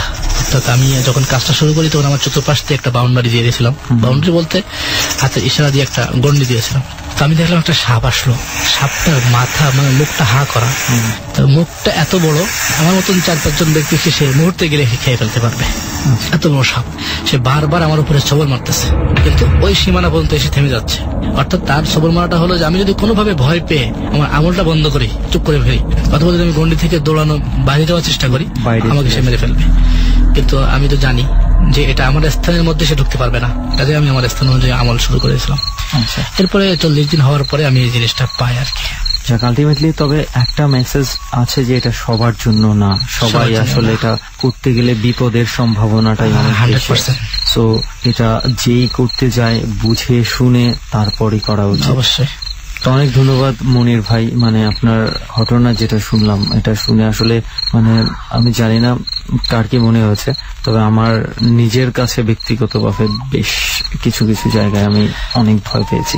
তো যেহেতু আমি কাজ করতে করতে সাহসী হয়ে গেছি, আমার হয়তো অতটা ভয় লাগে না, কিন্তু ঘটনাগুলো আসলে ভয়ের। তবে মনির ভাই যেটা বলি যে সেটা হচ্ছে আপনি যেহেতু এই প্রফেশনটার সঙ্গে আছেন, আপনি এই ধরনের জিন ছাড়াচ্ছেন, হয়তোবা আপনার আরো অনেক অনেক অভিজ্ঞতাও ঘটতে পারে সামনে। ডরে হয়তো আরো একবার হয়তোবা আপনাকে নিয়ে আমরা কোনো একটা জায়গায় যেতে পারি। জি, অনেক ধন্যবাদ মনির ভাই। Thank you. ওকে, ফারদিন ভাই কেমন আছেন? ভালো আছি। তো কেমন ভালো আছেন? আপনাকে এত মন মরা করে বলছেন ভালো আছেন। আজকে যে এখানে আমরা বসে আছি এখানের মানে ফ্যান্টমিক যে একটা আবহাওয়া, সেই কারণে আমার মানে একটু ভয় লাগছে, প্লাস সেই কারণে নার্ভাস। আচ্ছা, আপনি তার আগে একটু পরিচয়টা দেন তো, আপনি কোথায় থাকেন, কি করেন? আমার নাম ফারদিন, আমি এ লেভেল স্টুডেন্ট। আমি এ লেভেলে পড়ছেন? আমি নারায়ণগঞ্জের ফতুল্লায় থাকি। আচ্ছা আচ্ছা। তো আমি বেশিরভাগ সময় মানে এলাকার একটা টিম আছে যেটাকে আমরা গোস্ট হান্টার নাম দিয়েছি। আমরা তো বিভিন্ন মানে হন্টেড প্লেস গুলোতে আমরা নিজেরাই ভিজিট করি এবং ওইখানে মানে নিজের এক্সপিরিয়েন্স করতে পছন্দ করি এইসব জিনিসগুলো। আচ্ছা আচ্ছা। সো তাই আমি কয়েক মাস আগে আমাদের যেই নারায়ণগঞ্জ বন্দরে একটি মন্দির আছে। আচ্ছা। তো আমরা মানে 6 জন মিলে টিমটাকে মেক আপ করেছি। তো আমরা যখনই যেখানেই যাই যে কোনো এক্সপিরিয়েন্স করার জন্য, দুটো টিম মানে 6 জন 2 জন করে একটি টিম হয়ে ভাগ হয়ে যায় 3টি টিমে। সেদিন আমাদের সবাইকে আপনার মতো মানে আমার সব ফ্রেন্ডস আমরা মাঝে মধ্যে আর মানে আমাদের অন্য ফ্রেন্ডদেরকে ইনভাইট করি আমাদের সাথে যাওয়ার জন্য। তারা যদি রাজি হয় তাদেরকে নিয়ে যাই, তাদেরকে আসলে ব্যাপারটা বোঝানোর জন্য, দেখানোর জন্য। কিছুদিন আগে আমার 3টা ফ্রেন্ড, তারা আমার আরেকটি ফ্রেন্ডের নানুর বাড়ি বেড়াতে গেছিল। তো কোথায় সেটা? সেটা মুন্সিগঞ্জ। হ্যাঁ। আচ্ছা। তো আমার ফ্রেন্ডদের ভিতরে আমার কাজিন একজন আছে, সেও আমাদের এই গোস্ট হান্টার টিমে আমাদের সাথে আছে। তো সেদিন ওরা 3 জন ছিল না। তো আমরা ওই মন্দিরটার ব্যাপারে প্রায় আমি মুরব্বীদের কাছ থেকে এবং এলাকার অনেক লোকদের কাছ থেকে শুনে আসছিলাম যে ওই মন্দিরে নাকি 2টো সাপ থাকে। ইভেন রাত্রের বেলা ওইখানে প্রতি অমাবস্যার রাত্রে। এই মন্দিরটা কি মুন্সিগঞ্জে? না, মন্দিরটা নারায়ণগঞ্জে। হ্যাঁ, মুন্সিগঞ্জে। আমি বলেছিলাম যে আমার বাকি 3 জন যে মেম্বার আমাদের টিমের, তারা বেড়াতে গিয়েছিল।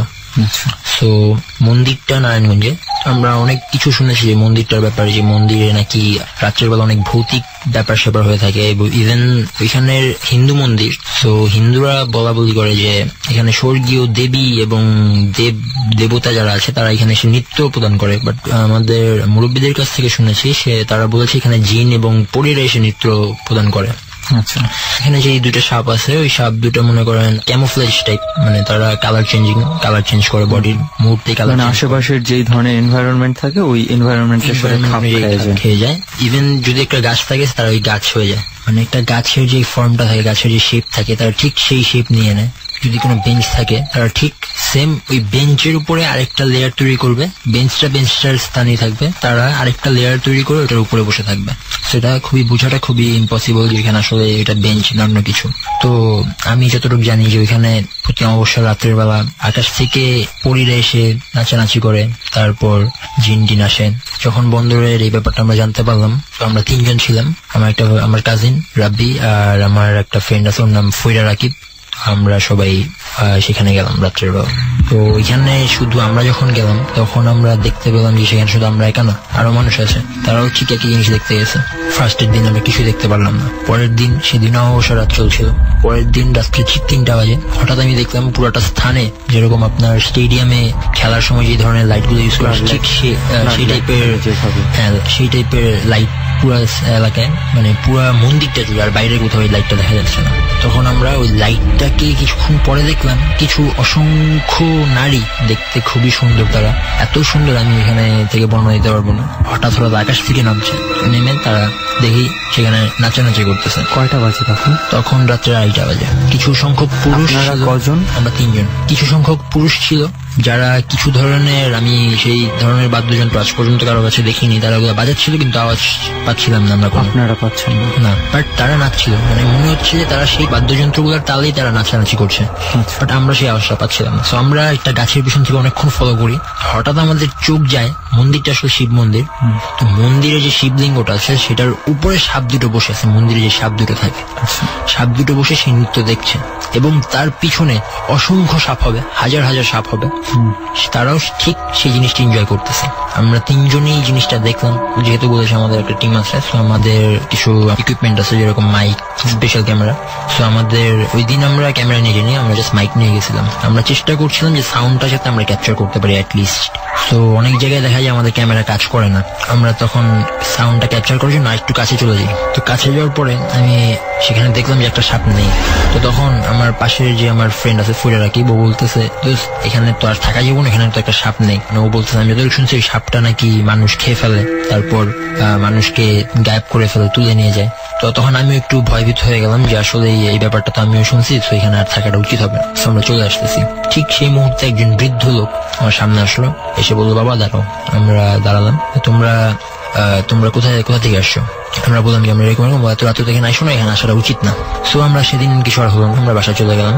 তো পরের দিন আমার ওদের দুজনকে ফেলে আমি মানে এত এক্সাইটেড ছিলাম যে আমার এই ব্যাপারটা আমার যেভাবে ক্যাপচার করতেই হবে, মাইকে হোক আর ক্যামেরা হোক। সেদিন আমি ক্যামেরাও নিয়ে আসছি, প্লাস মাইকও নিয়ে আসছি। আমি বলছি যে অনেক পর্যায়ে আমাদের ক্যামেরা কাজ করে না, সেখানেও ঠিক একই অবস্থা। তো ওইখানে ক্যামেরা কাজ করতেছে না। আমি সেই ধরনের ক্যামেরা আপনি নিয়েছেন? সেটা হচ্ছে ইনফ্রারেড ক্যামেরা, ইনফ্রারেড ইমেজেস তুলবে, just specially brought from USA. আমাদের এই কাজের জন্য সবাই মিলেই আমরা ক্যামেরাটা আমাদের আরেকটু ফ্রেন্ডের মাধ্যমে বাংলাদেশে এনেছি। সেদিন আমি ক্যামেরা নিয়ে গেলাম, ইনফ্রারেড ক্যামেরা কিছুই উঠতেছে না, আমার সামনে সব হইতেছে না, আমি ক্যামেরায় কিছু উঠতেছে না। তো আমি চিন্তা করলাম আবার আজকেও একই কাজ করি। তো আমি পুরোটা মন্দিরের চারপাশে ঘুরে ঘুরে আমি মাইকে মানে সাউন্ড ক্যাপচার করার চেষ্টা করছি, তারা কি বলতেছে, বাট আমি এরকম কিছুই শুনতে পারতেছি না। তো কিছুক্ষণ পরে সেই বৃদ্ধ লোক, আবার সেম বৃদ্ধ লোক আমার সামনে আসলো, আমাকে ডেকে নিয়ে আসলো। মানে মন্দির থেকে সাইডে একটা জঙ্গল টাইপ একটা জাংলা যেটাকে বলে কিছু আছে, গাছ টাছে ভরা, তো সেইখানে আমাকে নিয়ে গেল। নিয়ে যাওয়ার পরে সে আবারও আগের মতো সাবধান করলো যে তুমি এখানে আসো না, তোমার এখানে আসলে। আপনি কি তখন একা ছিলেন? হ্যাঁ, তখন আমি একা ছিলাম, আমার হাতে জাস্ট মাইক আর আমার ক্যামেরা। তো আমি অলরেডি যেখানে ফার্স্টে যেখান থেকে আমি ওইখানে মানে ছবি তোলার চেষ্টা করছিলাম সেখানে ফেলে আসছি। তো আমি পরে ওইখানে, তো লোকটা আমাকে সাবধান করে দেওয়ার পরে লোকটা যাচ্ছিল, তখন আমি একটা অস্বাভাবিক জিনিস লক্ষ্য করলাম যে লোকটার পা নেই, দুটো পাই নেই লোকটার। কিভাবে তাহলে? সে হাওয়ায় ভাসছে। আমি এই জিনিসটা দেখে আমি পুরো স্তব্ধ হয়ে গেলাম, আমার চোখগুলো বড় বড় হয়ে গেল, এবং কিছুক্ষণ পরেই সেই লোকটা আমার সামনে সাপ হয়ে গেল। আমি ফার্স্টে আমি ভাবতেছি যে আমার নিশ্চয়ই এটা কোনো কল্পনা হতে পারে, কারণ আমি এতক্ষণে এত কিছু দেখছি, ব্রেনে কোনো কিছু ভুল হচ্ছে আমার। কতক্ষণ পরে আবার দেখি সে আবার সাপ থেকে আবার পুনরায় সে বৃদ্ধ হলো, ধরার পর আবার সে সাপ হলো, এবং পরের বার মানে লাস্ট টাইম যখন সাপ হলো সে এমন এক মানে সাপের যে ফেনা বলে, সেই এমন এক ফেনা তুললো যে আমি খুবই আতঙ্কিত হয়ে গেলাম, খুবই ভয় পেয়ে গেলাম, এবং আমি সেখানেই অজ্ঞান হয়ে গেলাম। তো অজ্ঞান হওয়ার পরের দিন আমি আমাকে ডিসকভার করলাম মেরিনের যে সিকিউরিটি আছে তাদের রুমের ভিতরে। রাত্রে আমি সকালবেলা বললাম আমি এখানে কি করতেছি, আমি তো এখানে ছিলাম। বলে হ্যাঁ, আপনাকে রাত্রের বেলা আমরা অজ্ঞান অবস্থায় পাইছি, ঠিক আছে, আপনারা ওই মন্দিরের জানলার ভিতরে, আমরা তো রাত্রেবেলা পেট্রোলিং করি, পেট্রোলিং এ আমরা বেরোইছি, তো আপনাকে পাই আমরা মনে করছি লাশ, পরে দেখি না আপনি জীবিত, তাই আপনাকে আমরা এখানে নিয়ে আসছি। তো তাদেরকে আমি বিস্তারিত বললাম যে এরকম হয়েছে, তারাও জানে যে এখানে এরকম হয়, তারাও বিশ্বাস করলো। তো আমি বললাম যে আমার একটা ক্যামেরা আছে, আমি ক্যামেরাটা আমার আনতে হবে। তো তারা আমার মাইকটাও পাইছিল, আমাকে ফেরত দিচ্ছে যে ভাই আপনার সাথে এটা পাওয়া গেছে। তো পরে আমি ক্যামেরাটা যে দেখলাম, আমার ক্যামেরাটা তখন ভেঙে চুরমার করে ফেলা হয়েছে, বাট এটলিস্ট আমার যে সিডিটা যে ক্যামেরা রেকর্ডিংটা আমি পাইছিলাম। এবং পরে আমি দেখতে পারলাম যে ক্যামেরাটা অটোমেটিক অনেক উপরে চলে গেছে, ক্যামেরাটা উপর দিকে তাক করে উপর দিকে নিয়ে যাওয়া হয়েছে, আর ওইখান থেকে ফেলে দেওয়া হয়েছে। আচ্ছা, ওইটা ওই রেকর্ডে ছিল। আপনার কাছে কি এখনো সেই ক্যামেরাটা কিংবা রেকর্ডার কি আছে? হ্যাঁ, রেকর্ডারটা আমার কাছে আছে আমার বাসায়।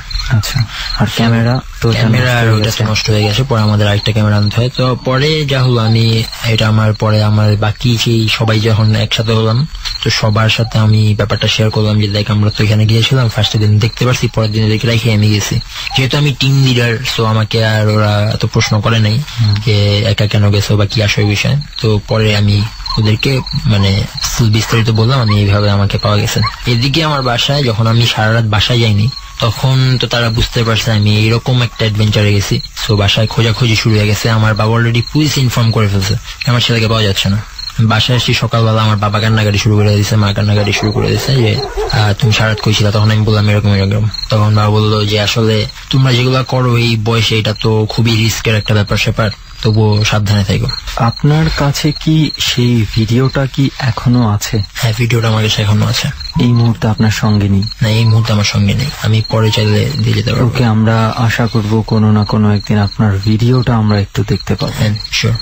আর আরেকটা জিনিস, আমি সিলেটে আমি জায়গাটার নাম বলবো না, সেখানে একটি জায়গা আছে যেখানে মনে করেন একটি শ্মশান, একটি খ্রিস্টানদের কবরস্থান এবং মুসলমানদের কবরস্থান। একটি লোক, সমাজসেবী একটি লোক, খুবই বড়, তার নামও বলবো না, তিনি দান করে দিয়ে গিয়েছিলেন কারণ তার কোনো সন্তান ছিল না। সেই বিধায় সেই এই সম্পত্তিটা মানে 3টা ধর্মের ফিউনারাল কাজের জন্য দান করে দিয়ে গেছেন। তো আমরা এটা কি সিলেট শহরেই নাকি সিলেট গ্রাম অঞ্চলের দিকে সিলেটের ওই প্লেসটা খুবই হন্টেড, ওইখানে খুবই মানে ভয়ঙ্কর ঘটনা ঘটে। তো আমরা খবর পেয়ে, আমার সিলেট আত্মীয় বাড়ি আছে, তাদের বাসায় অবস্থান করে আমরা সেখানে যাই বেড়াতে। তো আমরা যেহেতু বলেছিলাম আমরা 6 জন, ঠিক আছে, আমরা এর মধ্যে আরেকজন আছে বাপ্পি আমাদের সাথে, ও খুবই সাহসী। যে কোনো অ্যাডভেঞ্চার আমরা যাবো, যে কোনো স্থানে যাব, সবার আগে ও একাই চলে যায় এখানে আমাদেরকে ফেলেই, দেখতে আসলে এখানে কি। যেহেতু ওর নানুর বাড়িতেই সবাই গিয়েছিল, খুব বেশি উৎসাহী। হ্যাঁ, ও খুবই বেশি এক্সাইটেড থাকে সবসময়।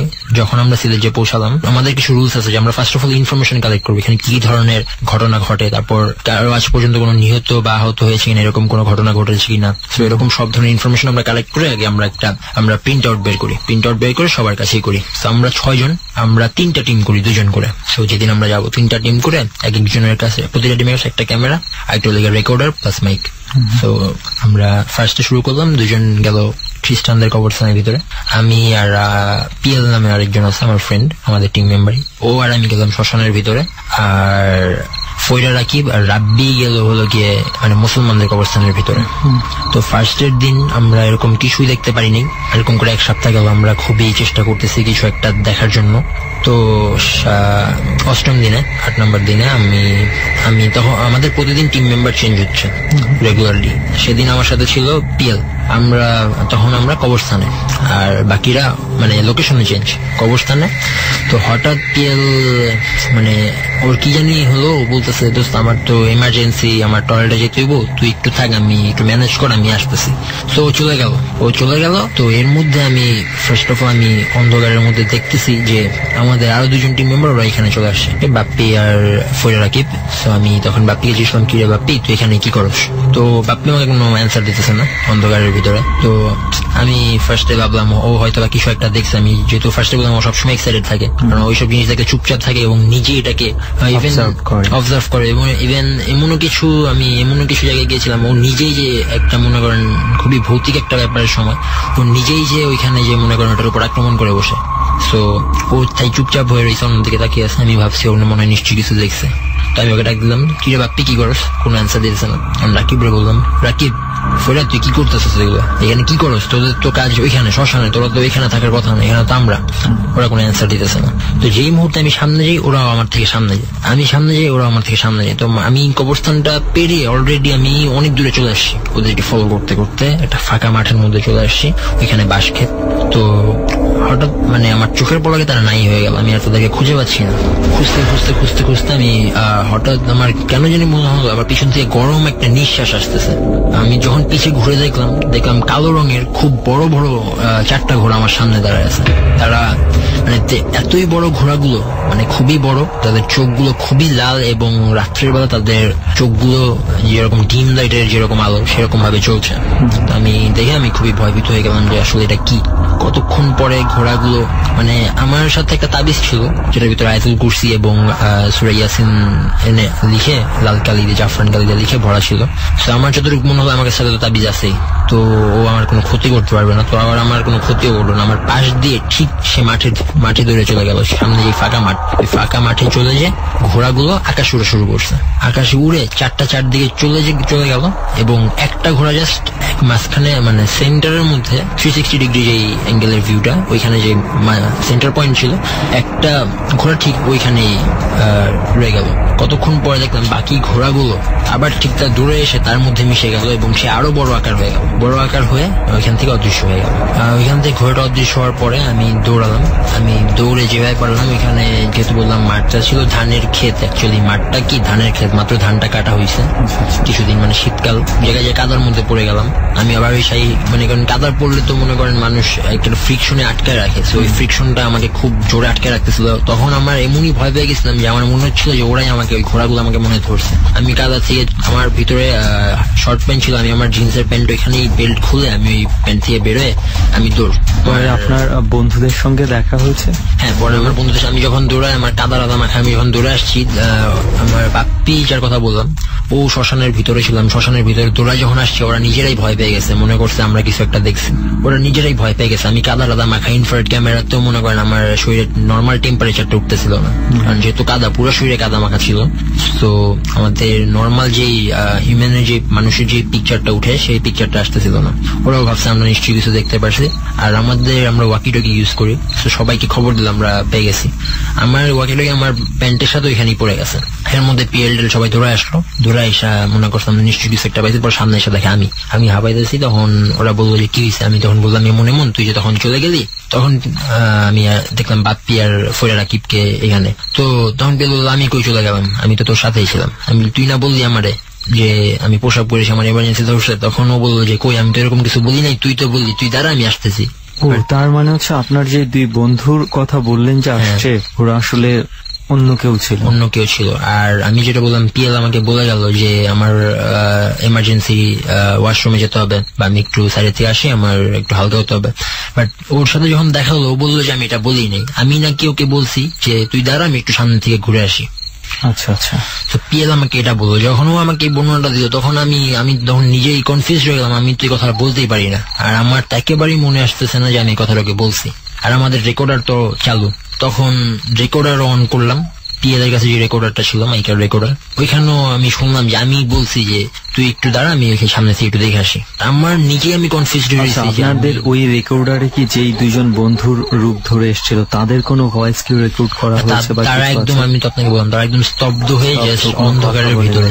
বাপ্পি একটা ব্রাউন কালারের জ্যাকেট পরা ছিল, লেদারের, ঠিক same jacket, same face, same shoes, but কোনো কথাবার্তা কিছুই ছিল না। Rakib same sneakers, same T shirt আর সেম ব্লেজার। তো ওখানে কি আর কিছু ঘটেছিল ওখানে? হ্যাঁ, ওইখানে আমরা এখান থেকে আমি আপনাকে বলি সিলেটের জাফলং এর ব্যাপারটা বলি। জাফলং এ আমরা জাফলং এর একটা ব্যাপার শুনতে পারি। শোনার পরে আমরা সবাই মিলে, টিম মেম্বার মিলে, আমি খুবই ভয়ভীত হয়ে যাই। সো আমি আর ওইখানে মানে আমার এক সপ্তাহ প্রচন্ড পরিমাণে ঠান্ডা থাকে, আমার ডাক্তার, তারপর মনে করেন এতে মনে করেন আমাদের এক সপ্তাহ ওয়েস্ট হয়ে যায়। তো আমি ঠান্ডা থেকে ভালো হওয়ার পরে আমরা জাফলং এর দিকে রওনা দিই। আমরা শুনলাম যে জাফলং এর রাত্রের বেলা এখানে নদীর পাড়ে যে এরকম অনেক কিছু হয়। তো আমরা সবাই 6 জন এখানে গেলাম। তো আমরা যাওয়ার সময় আমরা শুনছি যে এখানে ফিশিং রড দিয়ে মানে রাত্রেবেলা মাছ ধরলে নাকি অনেক কিছু দেখা যেতে পারে। তো আমরা ফিশিং রড তো 3টা ম্যানেজ করতে পারছিলাম, আর বাকিগুলা বসছি। যেটা fishing rod means you mean that rod to catch fishes, huge fishes. কেমন এটার আকারটা কেমন? এটা টল হবে 5 থেকে 6 ফিটের মতো টল, আর খুবই চিকন হবে রডটা, মেটালের, ফুলি মেটালের। হ্যাঁ, আর ওটা হুইল যুক্ত, দ্য ফিশিং হুইল, এটা তো হুইল যুক্ত, বাট ওটা হুইলটা আপনার অটোমেটিক, আপনার ট্রিগার আছে, প্রেস করার সাথে সাথে যে কোনো ধরনের মাছ হোক এটাকে টেনে নিয়ে আসবে। আচ্ছা আচ্ছা।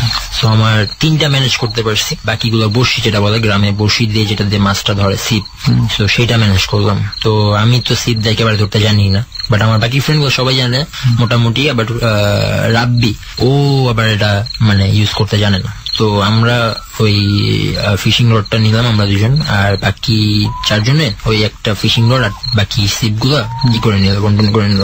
মাছের মেন খাবার হচ্ছে সয়েল ওয়ার্মস গুলা, যেগুলো আছে গার্ডেন ওয়ার্ম। তো ওই ওয়ার্মস গুলো ওদের হলো মেন খাবার মাছেদের। তো আমরা সারাদিন গার্ডেন ওয়ার্ম কালেক্ট করলাম, কালেক্ট করে শোনার পর খাওয়া দাওয়া করে আমরা রওনা হয়ে গেলাম জাফলং এর দিকে। তো জাফলং এর দিকে রওনা হওয়ার পর এখানে যে নদীটা আছে পাহাড়ের সাইডে, আমরা ঠিক সেই নদীর পাড়ে অবস্থান করলাম গাড়ি নিয়ে আমরা। সো গাড়ির রিয়ার গ্লাসটা, গাড়িটা উল্টা দিয়ে ঘোরানো, রিয়ার গ্লাসের পিছনে 2টা ক্যামেরা আর আমাদের সাথে একটা ক্যামেরা। রিয়ার গ্লাসের 2টা ক্যামেরা ছিল ইনফ্রারেড, আর সামনে যে ক্যামেরাটা ছিল আমাদের ভিডিও ক্যামেরা, নর্মাল যে ক্যামেরাগুলো আমরা ইউজ করি সেই ক্যামেরা। তো আমরা সবাই মানে ক্যামেরাতে কথা বলতেছিলাম, তো সবাই ফান করতেছিলাম, তো আমরা মাছ ধরতে বসে পড়ছি। তো আমি একটা মাছ ধরতে পারি নাই। কখন সেটা? আর তখন বাজে রাত্রে, না সন্ধ্যার পরে আমরা যেতে যেতে আমাদের এখানে বেজে গেছিল রাত্রে 10:30টার মতো। তো রাতের অন্ধকারে? হ্যাঁ অন্ধকারে, কারণ সিপি দিয়ে মাছ ধরাটা একটু অন্যরকম। হ্যাঁ আমরা যতটুকু জানি ওইখানে শুনছি যে এখান থেকে সিপি কিছু দেখতে হলে ওই সিপ বা হুইল বা রড, এই ফিশিং রড বা এরকম টাইপের কিছু দিয়ে মাছ ধরতে হবে। যদি জাল দিয়ে ধরি এরকম কিছু আমরা দেখতে পারবো না, আমরা যতটুকু শুনছি। আর তার মানে আপনারা শুধু মানে মাছ ধরার ট্রাই করছেন? হ্যাঁ, ওইটা হলে গিয়ে পাহাড়ি নদী, তো এখানে জাল দিয়ে ধরাটা খুব টাফ, কারণ পাথরে ভরা, তো তো সিপ দিয়ে ধরাটা আর কি বেস্ট। তো আমার পাশে ছিল ফুরা রাগিব, ও প্রায় একটা ব্যাগ ভরে ফেলছে মাছ দিয়ে, ছোট ছোট মাছ দিয়ে ব্যাগ ভরে ফেলছে। তো ওর সাথে আমি জিত কইরা, মানে আমি ওর সাথে ওর উপরে খুবই মেজাজ খারাপ হয়ে গেছে, এতগুলো ধরছে, আমার জেলাস ফিল হয়েছে, এতগুলো মাছ ধরছে, আমি একটাও ধরতে পারিনি। তো আমি করতেছিলাম কি, কতক্ষণ পর পর আর একটা করে মাছ নিয়ে আমি ছেড়া দিতেছিলাম আবার পানিতে, যে এতগুলো ধরছে আমি ধরতে পারি নাই আর আমি মাছ ছেড়া দিব। তো এরকম করতে করতে ডিসকভার করছে যে একটা করে মাছ ধরে আর আমি ওগুলো দ্বারা ছেড়া দিই, আর নাহলে করে কি আমার সিপের মধ্যে লাগাই, আমি উঠাই আবার পানিতে ফেলা, আবার উঠাই আবার আমার ব্যাগে পড়তেছি। ওইটা ডিসকভার করে আমার ঘোষণ শুরু করে, তুই আমার কাছ থেকে শর্ট দূরে যা। তো আমি দূরে গেলাম, তো কতক্ষণ পরে হইলো কি, ও 2টা ব্যাগ অলরেডি ভরে ফেলছে মাছ দিয়ে। ও একটা করে টেপ ওয়ার্ম লাগায় আর ওটা পানির মধ্যে ফালায়, আর মনে করেন যখন টান দেয় মাছ উঠে আসে। ও 2টা ব্যাগ ভরে ফেলছে। কতক্ষণ পরে ও পাশে চেয়ে দেখে ওর ব্যাগ নেই। এক সিরিয়ালে বসে মাছ ধরছিলাম, ও দেখে ব্যাগ 2টা নাই। তো তোরা আমার কাছে এসে বল আমার ব্যাগ দে মাছ। আমি বললাম তোর ব্যাগ, মানে ব্যাগ দে। তখনই একটা মেয়ে মানে খুবই সুন্দর করে হাসতেছে, মাছের ব্যাগ লাগবে, আমার কাছে আসো। তো তখনই আমরা সাথে সাথে আমি চারপাশে তাকানো শুরু করলাম, কে বললো বা কে হইতে পারে। তো আমরা কিছুই পাইলাম না, তো সবাই একটু ভয় পেয়ে গেলাম, টেন্সড হয়ে গেলাম। তো সবাই গাড়ির ভিতর ঢুকলাম, গাড়ির ভিতর যাতে সেই মাছের ব্যাগ 2টা গাড়ির ভিতরে, কিন্তু গাড়ি আমরা লক করে, ঠিক আছে, আমাদের ড্রাইভ আমরা নিজেরাই করি। তো আমরা গাড়ি লক করে আমরা কিন্তু মাছ ধরতে বসলাম, যে এই গাড়ি লক করে কিন্তু মাছের ব্যাগ গুলা ভিতরে, আর প্রচন্ড বাজে রকমের মাছের গন্ধ ছুটে গেছে গাড়ির ভিতরে। আমরা এয়ার ফ্রেশনার দিয়ে জাস্ট বায়ুটাকে পরিষ্কার করলাম। তো ব্যাগটাকে খুলে দেখি, ব্যাগের ভিতর আপনি বিশ্বাস করবেন না, ব্যাগের ভিতর সব মানুষের হার্ট যেরকম বিট করতেছে, ঠিক এই টাইপের কিছু বস্তু সব একসাথে বিট করতেছে, আর ব্লাড বেরোইতেছে ওগুলো থেকে। এই সিন দেখে সাথে সাথে রাকিব অজ্ঞান হয়ে গেল। জাস্ট বাপ্পি, ও আমি বললাম ও সবসময় এক্সাইটেড থাকে, ও ব্যাগের ভিতর হাত ঢুকাই দিছে। ও হাত ঢুকে গুলো কি দেখবে, ও যতই হাত ঢুকায় উঠায় ততই, মানে যখনই ওইখান থেকে ওই জিনিসটা উঠায় তখনই ও উঠে দেখে মাছ হয়ে যাচ্ছে। আর আমি তো কোনো কথাই বলতে পারতেছিলাম ওই সিন দেখে। তো বাপ্পি এগুলো হাত দিয়ে উঠে আর মাছ হয়ে গেছে। তো আমরা চিন্তা করলাম এই জায়গায় আর থাকা যাবে না। তো আমরা পরে পিএল যে ছিল ও করলো কি, গাড়ি স্টার্ট দেওয়ার চেষ্টা করতেছে, গাড়ি স্টার্ট হইতেছে না, গাড়ির ভিতরে কোনো লাইট চলতেছে না, গাড়ির কোনো কিছুই কাজ করতেছে না। তো আমরা ভাবলাম ব্যাটারি হয়তো বা কোনো প্রবলেম হতে পারে, গাড়িটাকে ধাক্কা দিলে স্টার্ট হয়ে যাবে। এখন নামতেও অলরেডি আমাদের 2জন সেন্সলেস হয়ে গেছে, তাদের কোনো সেন্স নেই। তো আমরা এখন ভয় লাগতেছে আমরা নামবো না। তো চিন্তা করলাম সাহস করে আসে না, আমরা 2জন নামি, আমি তুললাম, আর বাপ্পি তুই এই গাড়িটাকে ঠেলবি। আমি একজনের নাম বলি নাই, ওর নামটাও বলতে না করছে, আমি ওর নাম বলবো না। ও 3য় জন, মানে আমরা 3জন নামি, 3জন গাড়ির ভিতরে। বাপ্পি গাড়ি স্টার্ট দেওয়ার চেষ্টা করছে, আমরা ধাক্কা দিতেছি। এর মধ্যে কিছু সংখ্যক মানে ছোট ছোট প্রাণী, তাদের প্রচুর লোম, মাথা নেই, তাদের চোখ একটা করে চোখ, বুকের মধ্যে দেখি নদী থেকে উঠে আসতেছে আমাদের দিকে দৌড়ে আসতেছে। তো আমি এই সিন দেখে আমরা খুবই ভয় পেয়ে গেলাম, আমরা সাথে সাথে আবার গাড়ির ভিতরে ঢুকে গেলাম। ঢোকার পরে আমরা সারা রাত মনে করেন গাড়ির ছাদের উপরে মনে করেন কেউ ইটা ফেলতেছে, মনে হইতেছে কেউ পাথর মারতেছে, আবার মনে হয়েছে শিলা বৃষ্টি যেটা হয় সেরকম কিছু হইতেছে। আমরা সারা রাত গাড়ির ভিতরে মনে করেন গাড়ির ভিতরে কিছু কাপড় ছিল আমাদের, ওগুলো আমরা জানলা টানলা কভার করে রাখি যাতে আমাদেরকে না দেখতে পারে। আর পিছের যে ক্যামেরাগুলাতে আমরা চেষ্টা করতেছিলাম যতটুকু পারি এটা রেকর্ড করতে, ওটা উঠানোর। বাট একটা ক্যামেরাতে একটা জিনিসই জাস্ট উঠছে, বাকি মানে 2টা ক্যামেরা ছিল, আমি বললাম রিয়ার গ্লাসের পিছনে। একটা ক্যামেরাতে জাস্ট ওদের একটার জাস্ট একটু সাইজটা উঠছে কোন রকম, তাও প্রায় 3 ঘন্টা পরে। আমরা প্রায় তখন রাত্রে 3টা বাজে গেছে, এরকম চলতেছে, গাড়ি ধাক্কাইতেছে, গাড়ি পিছন দিক দিয়ে একবার তুলে ফেলতেছে, নামাইতেছে, এরকম অবস্থা। আর আমি তো অবস্থা খুবই খারাপ, আমি অনেক ভয় পেয়ে গেছি। তো বাপ্পি শেষে খুব সাহস করে আমাদের গাড়ির একটা মানে ইসলামিক একটা বই রাখছিল। আমি ওই ইসলামিক বই আমরা সবাই অল টাইম সাথেই রাখি, আমার সাথে ইভেনও আছেন। আপনি এখনো নিয়ে আমি ওইখান থেকে বইটা বের করে ও সূরা ইয়াসিন পাঠ শুরু করে দিল। ও আবার খুবই সুন্দর মানে কোরআন তেলাওয়াত করতে পারে, খুবই সুন্দর ভাবে সূরা ইয়াসিন পাঠ করা শুরু করলো। যে সূরা ইয়াসিন পাঠ করা শুরু করলো সব ধরনের কার্যকলাপ বাইরে থেকে বন্ধ হয়ে গেল। আমি দেখলাম যে ছোট বানর টাইপ প্রাণীগুলো দৌড়ায় দৌড়ায় সব নদীতে নামতেছে এবং আমাদের গাড়ি অটোমেটিক স্টার্ট হয়ে গেল, লাইট টাইট জ্বলে গেল। তখন আমরা এখান থেকে 85 থেকে 90 মতো গাড়ি চালানো শুরু করছে। আমরা সামনে যখন যাচ্ছিলাম তখন আমাদের একটা পরিস্থিতির সামনে হঠাৎ একটা গাছ চলে আসছে। আমরা গাছের স্পিরিটের যেমন ওয়াল ভেদ করে যেতে পারে আসতে পারে, ঠিক গাছটাকে আমরা ঠিক সেভাবে ভেদ করে চলে গেছি। ফার্স্ট মনে হচ্ছে আজকে আমরা সবাই শেষ, অ্যাক্সিডেন্ট হবো, গাছ এসে পড়ছে সামনে। মানে গাছটা আকৃতিটা দেখা গেছে, বাট গাছটা পাশে থেকে সামনে চলে আসছে। আমরা গাছটাকে ভেদ করে চলে গেলাম। পরে দিকে একটা মেয়ে হঠাৎ করে হাঁটতেছে, হঠাৎ করে লাফ দিয়ে মানে প্রায় 100 হাত দূরে আমাদের, আমরা দেখতেছি গাড়ির লাইটে ও ঠিক আছে ব্লু কালারের শাড়ি পরা, 100 হাত দূরে এখান থেকে লাফ দিয়ে আমাদের গাড়ি ছাদের উপরে এসে পড়লো। আবার কতক্ষণ পরে নাই হয়ে গেল। পরে আবার ওই যেই বানর টাইপ প্রজাতি প্রাণীগুলোর কথা বললাম সেগুলো আবার দেখি সামনে, পরে এগুলো নাই হয়ে গেল। তো আমরা এইভাবে প্রায় অনেকক্ষণ, প্রায় আমরা তখন জাফলং মানে টুরিস্ট পয়েন্ট যেটা আছে সেখানে চলে আসছি। আর এর মধ্যে একটা জিনিস হয়েছে, ওই মাইল কিলোমিটারের যে মিটারটা থাকে মাইলেজ মিটার, ওইখানে দেখলাম যে আমরা 4 মাইল যত মানে 4 মাইল পার করলে আমরা 8 মাইল পিছনে চলে যেতেছি। এটা দেখতেছি যে আমাদের এইমাত্র দেখলাম মিটার যেমন এততে আছে, আর একটু পরে দেখি আবার পিছনে চলে গেছে, আবার সেম প্লেস। তো আমরা খুব কষ্টে মানে যেখানে টুরিস্টরা বেশি থাকে, টুরিস্ট পয়েন্ট, ওইখানে চলে আসি। ওইখানে আসার পরে কোন রকম হাঁপাইতে থাকি, বাকি সবাই তো সেন্সলেস, তাদেরকে টাইনা টুইনে এখানে একটা ছোটখাটো একটা লজে উঠি। আজান দেওয়ার পর একটু স্বস্তি পাই যে না আজান দিস, এখন আর এগুলাতে কোনো প্রবলেম হবে না। এখন সূর্যোদয় হয়, ওরা সেন্সলেস হয়ে থাকে প্রায় 4 দিন, দুজনেই প্রায় 4 দিন সেন্সলেস হয়ে থাকে। ফজর আগে স্পেশালি ওর অবস্থা খুব খারাপ ছিল। তো এই কাহিনীর পরে আমাদের টিমটা স্প্লিট আপ হয়ে যায়। আমাদের রাকিব ও খুবই ভয়ভীত হয়ে যায়, ও ওমান চলে যায়। আর ওই কাহিনীর পরে আমার কিছু আমি যেরকম আমি রাত্রের বেলা আমি স্বপ্নে দেখতাম একটা মহিলা আমার সামনে এসে আমাকে বলতেছে যে তুই আমাকে 7টা খাসি জবাই করে দিবি, নাহলে তোর মেরে ফেলবো। বাট আমি আল্লাহকে ভয় করি। যদি আল্লাহর ভয়টা নিজের ভিতরে বেশি রাখেন তাহলে এদেরকে আর আপনি ভয় পাবেন না। এখন ইদানিং আমার যে প্রবলেমটা হয় যে আমি একটা ফ্রেন্ডের সাথে আড্ডা বসে আছি, নদীর পাড়ে যে বসে থাকি, তো একজনের থাপ্পড় মারি মাঝে মধ্যে। তো আমাকে এরকম কেউ একজন থাপ্পড় মারে আমি এটা ফিল করি, মানে ওরাও আমার সাথে ঠিক একই রকম ফাইজলাইন করে ওই সিলেটের কাহিনীর পরে। শুধু আমি না, আমার আরো কয়েকটা ফ্রেন্ডের সাথে এই অবস্থাটা হয়। আর আপনাকে আমরা দেখতেই পাচ্ছি যে একটু আগেও আমরা দেখলাম আপনার কাছে এখনো আয়াতের বই আপনি নিয়ে চলেন সাথে কখনো যদি।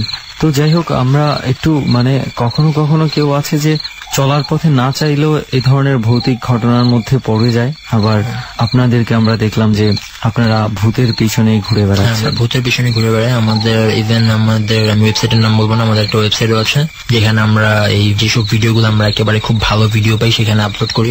ওকে, আমরা ফারদিন যেটা আপনাদের ভিডিও অডিও যেগুলো থাকে আমরা আশা করবো একদিন .টিমের কাছে আসবে, আমরা আমাদের সবার সঙ্গে আপনাদের এই ভিডিও এবং অডিও গুলো শেয়ার করতে পারবো ইনশাআল্লাহ। অনেক ধন্যবাদ ফারদিন।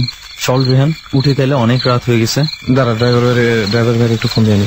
ফোন দে, মানে এই মুহূর্তে যদি গাড়ি যদি না পাই তাহলে তো যাওয়া মুশকিল হয়ে যাবে। হ্যালো, হ্যাঁ আপনি কই? আচ্ছা ঠিক আছে, আপনি তো স্পটের ইয়াটা তো আপনি চিনেন। হ্যাঁ, একটু সামনে আগায় বাম দিকে হাঁটতে থাকলে আপনাকে পেয়ে যাবো, তাই তো? আচ্ছা ঠিক আছে, আপনি থাকেন, আমরা আসতেছি। কি ঠিক হয়ে গেছে? রওনা দিছে? হ্যাঁ চল, এখন আর কোনো সমস্যা নেই। চলেন আমরা সবাই উঠে মেইন রাস্তার পাশে যাই দাঁড়াই। Let's go. ওই দিক থেকে একটু বামে হাঁটলেই পেয়ে যাবো। ডর মানে ভয়।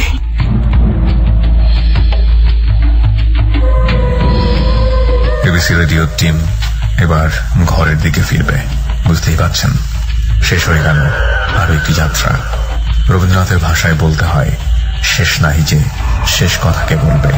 পৃথিবীতে কোনো কিছুরই আসলে শেষ নেই। অদ্ভুত এক নিয়ম, অদ্ভুত এক পরিণতি আমাদের। তারা একটা জায়গা শেষ করে আরো একটি জায়গার জন্য প্রস্তুত হয়ে গেছে। এমনও হতে পারে সেই জায়গাটি আপনার পরিচিত, কিংবা আপনার বাড়ির পাশের সবচাইতে পরিচিত জায়গাটি।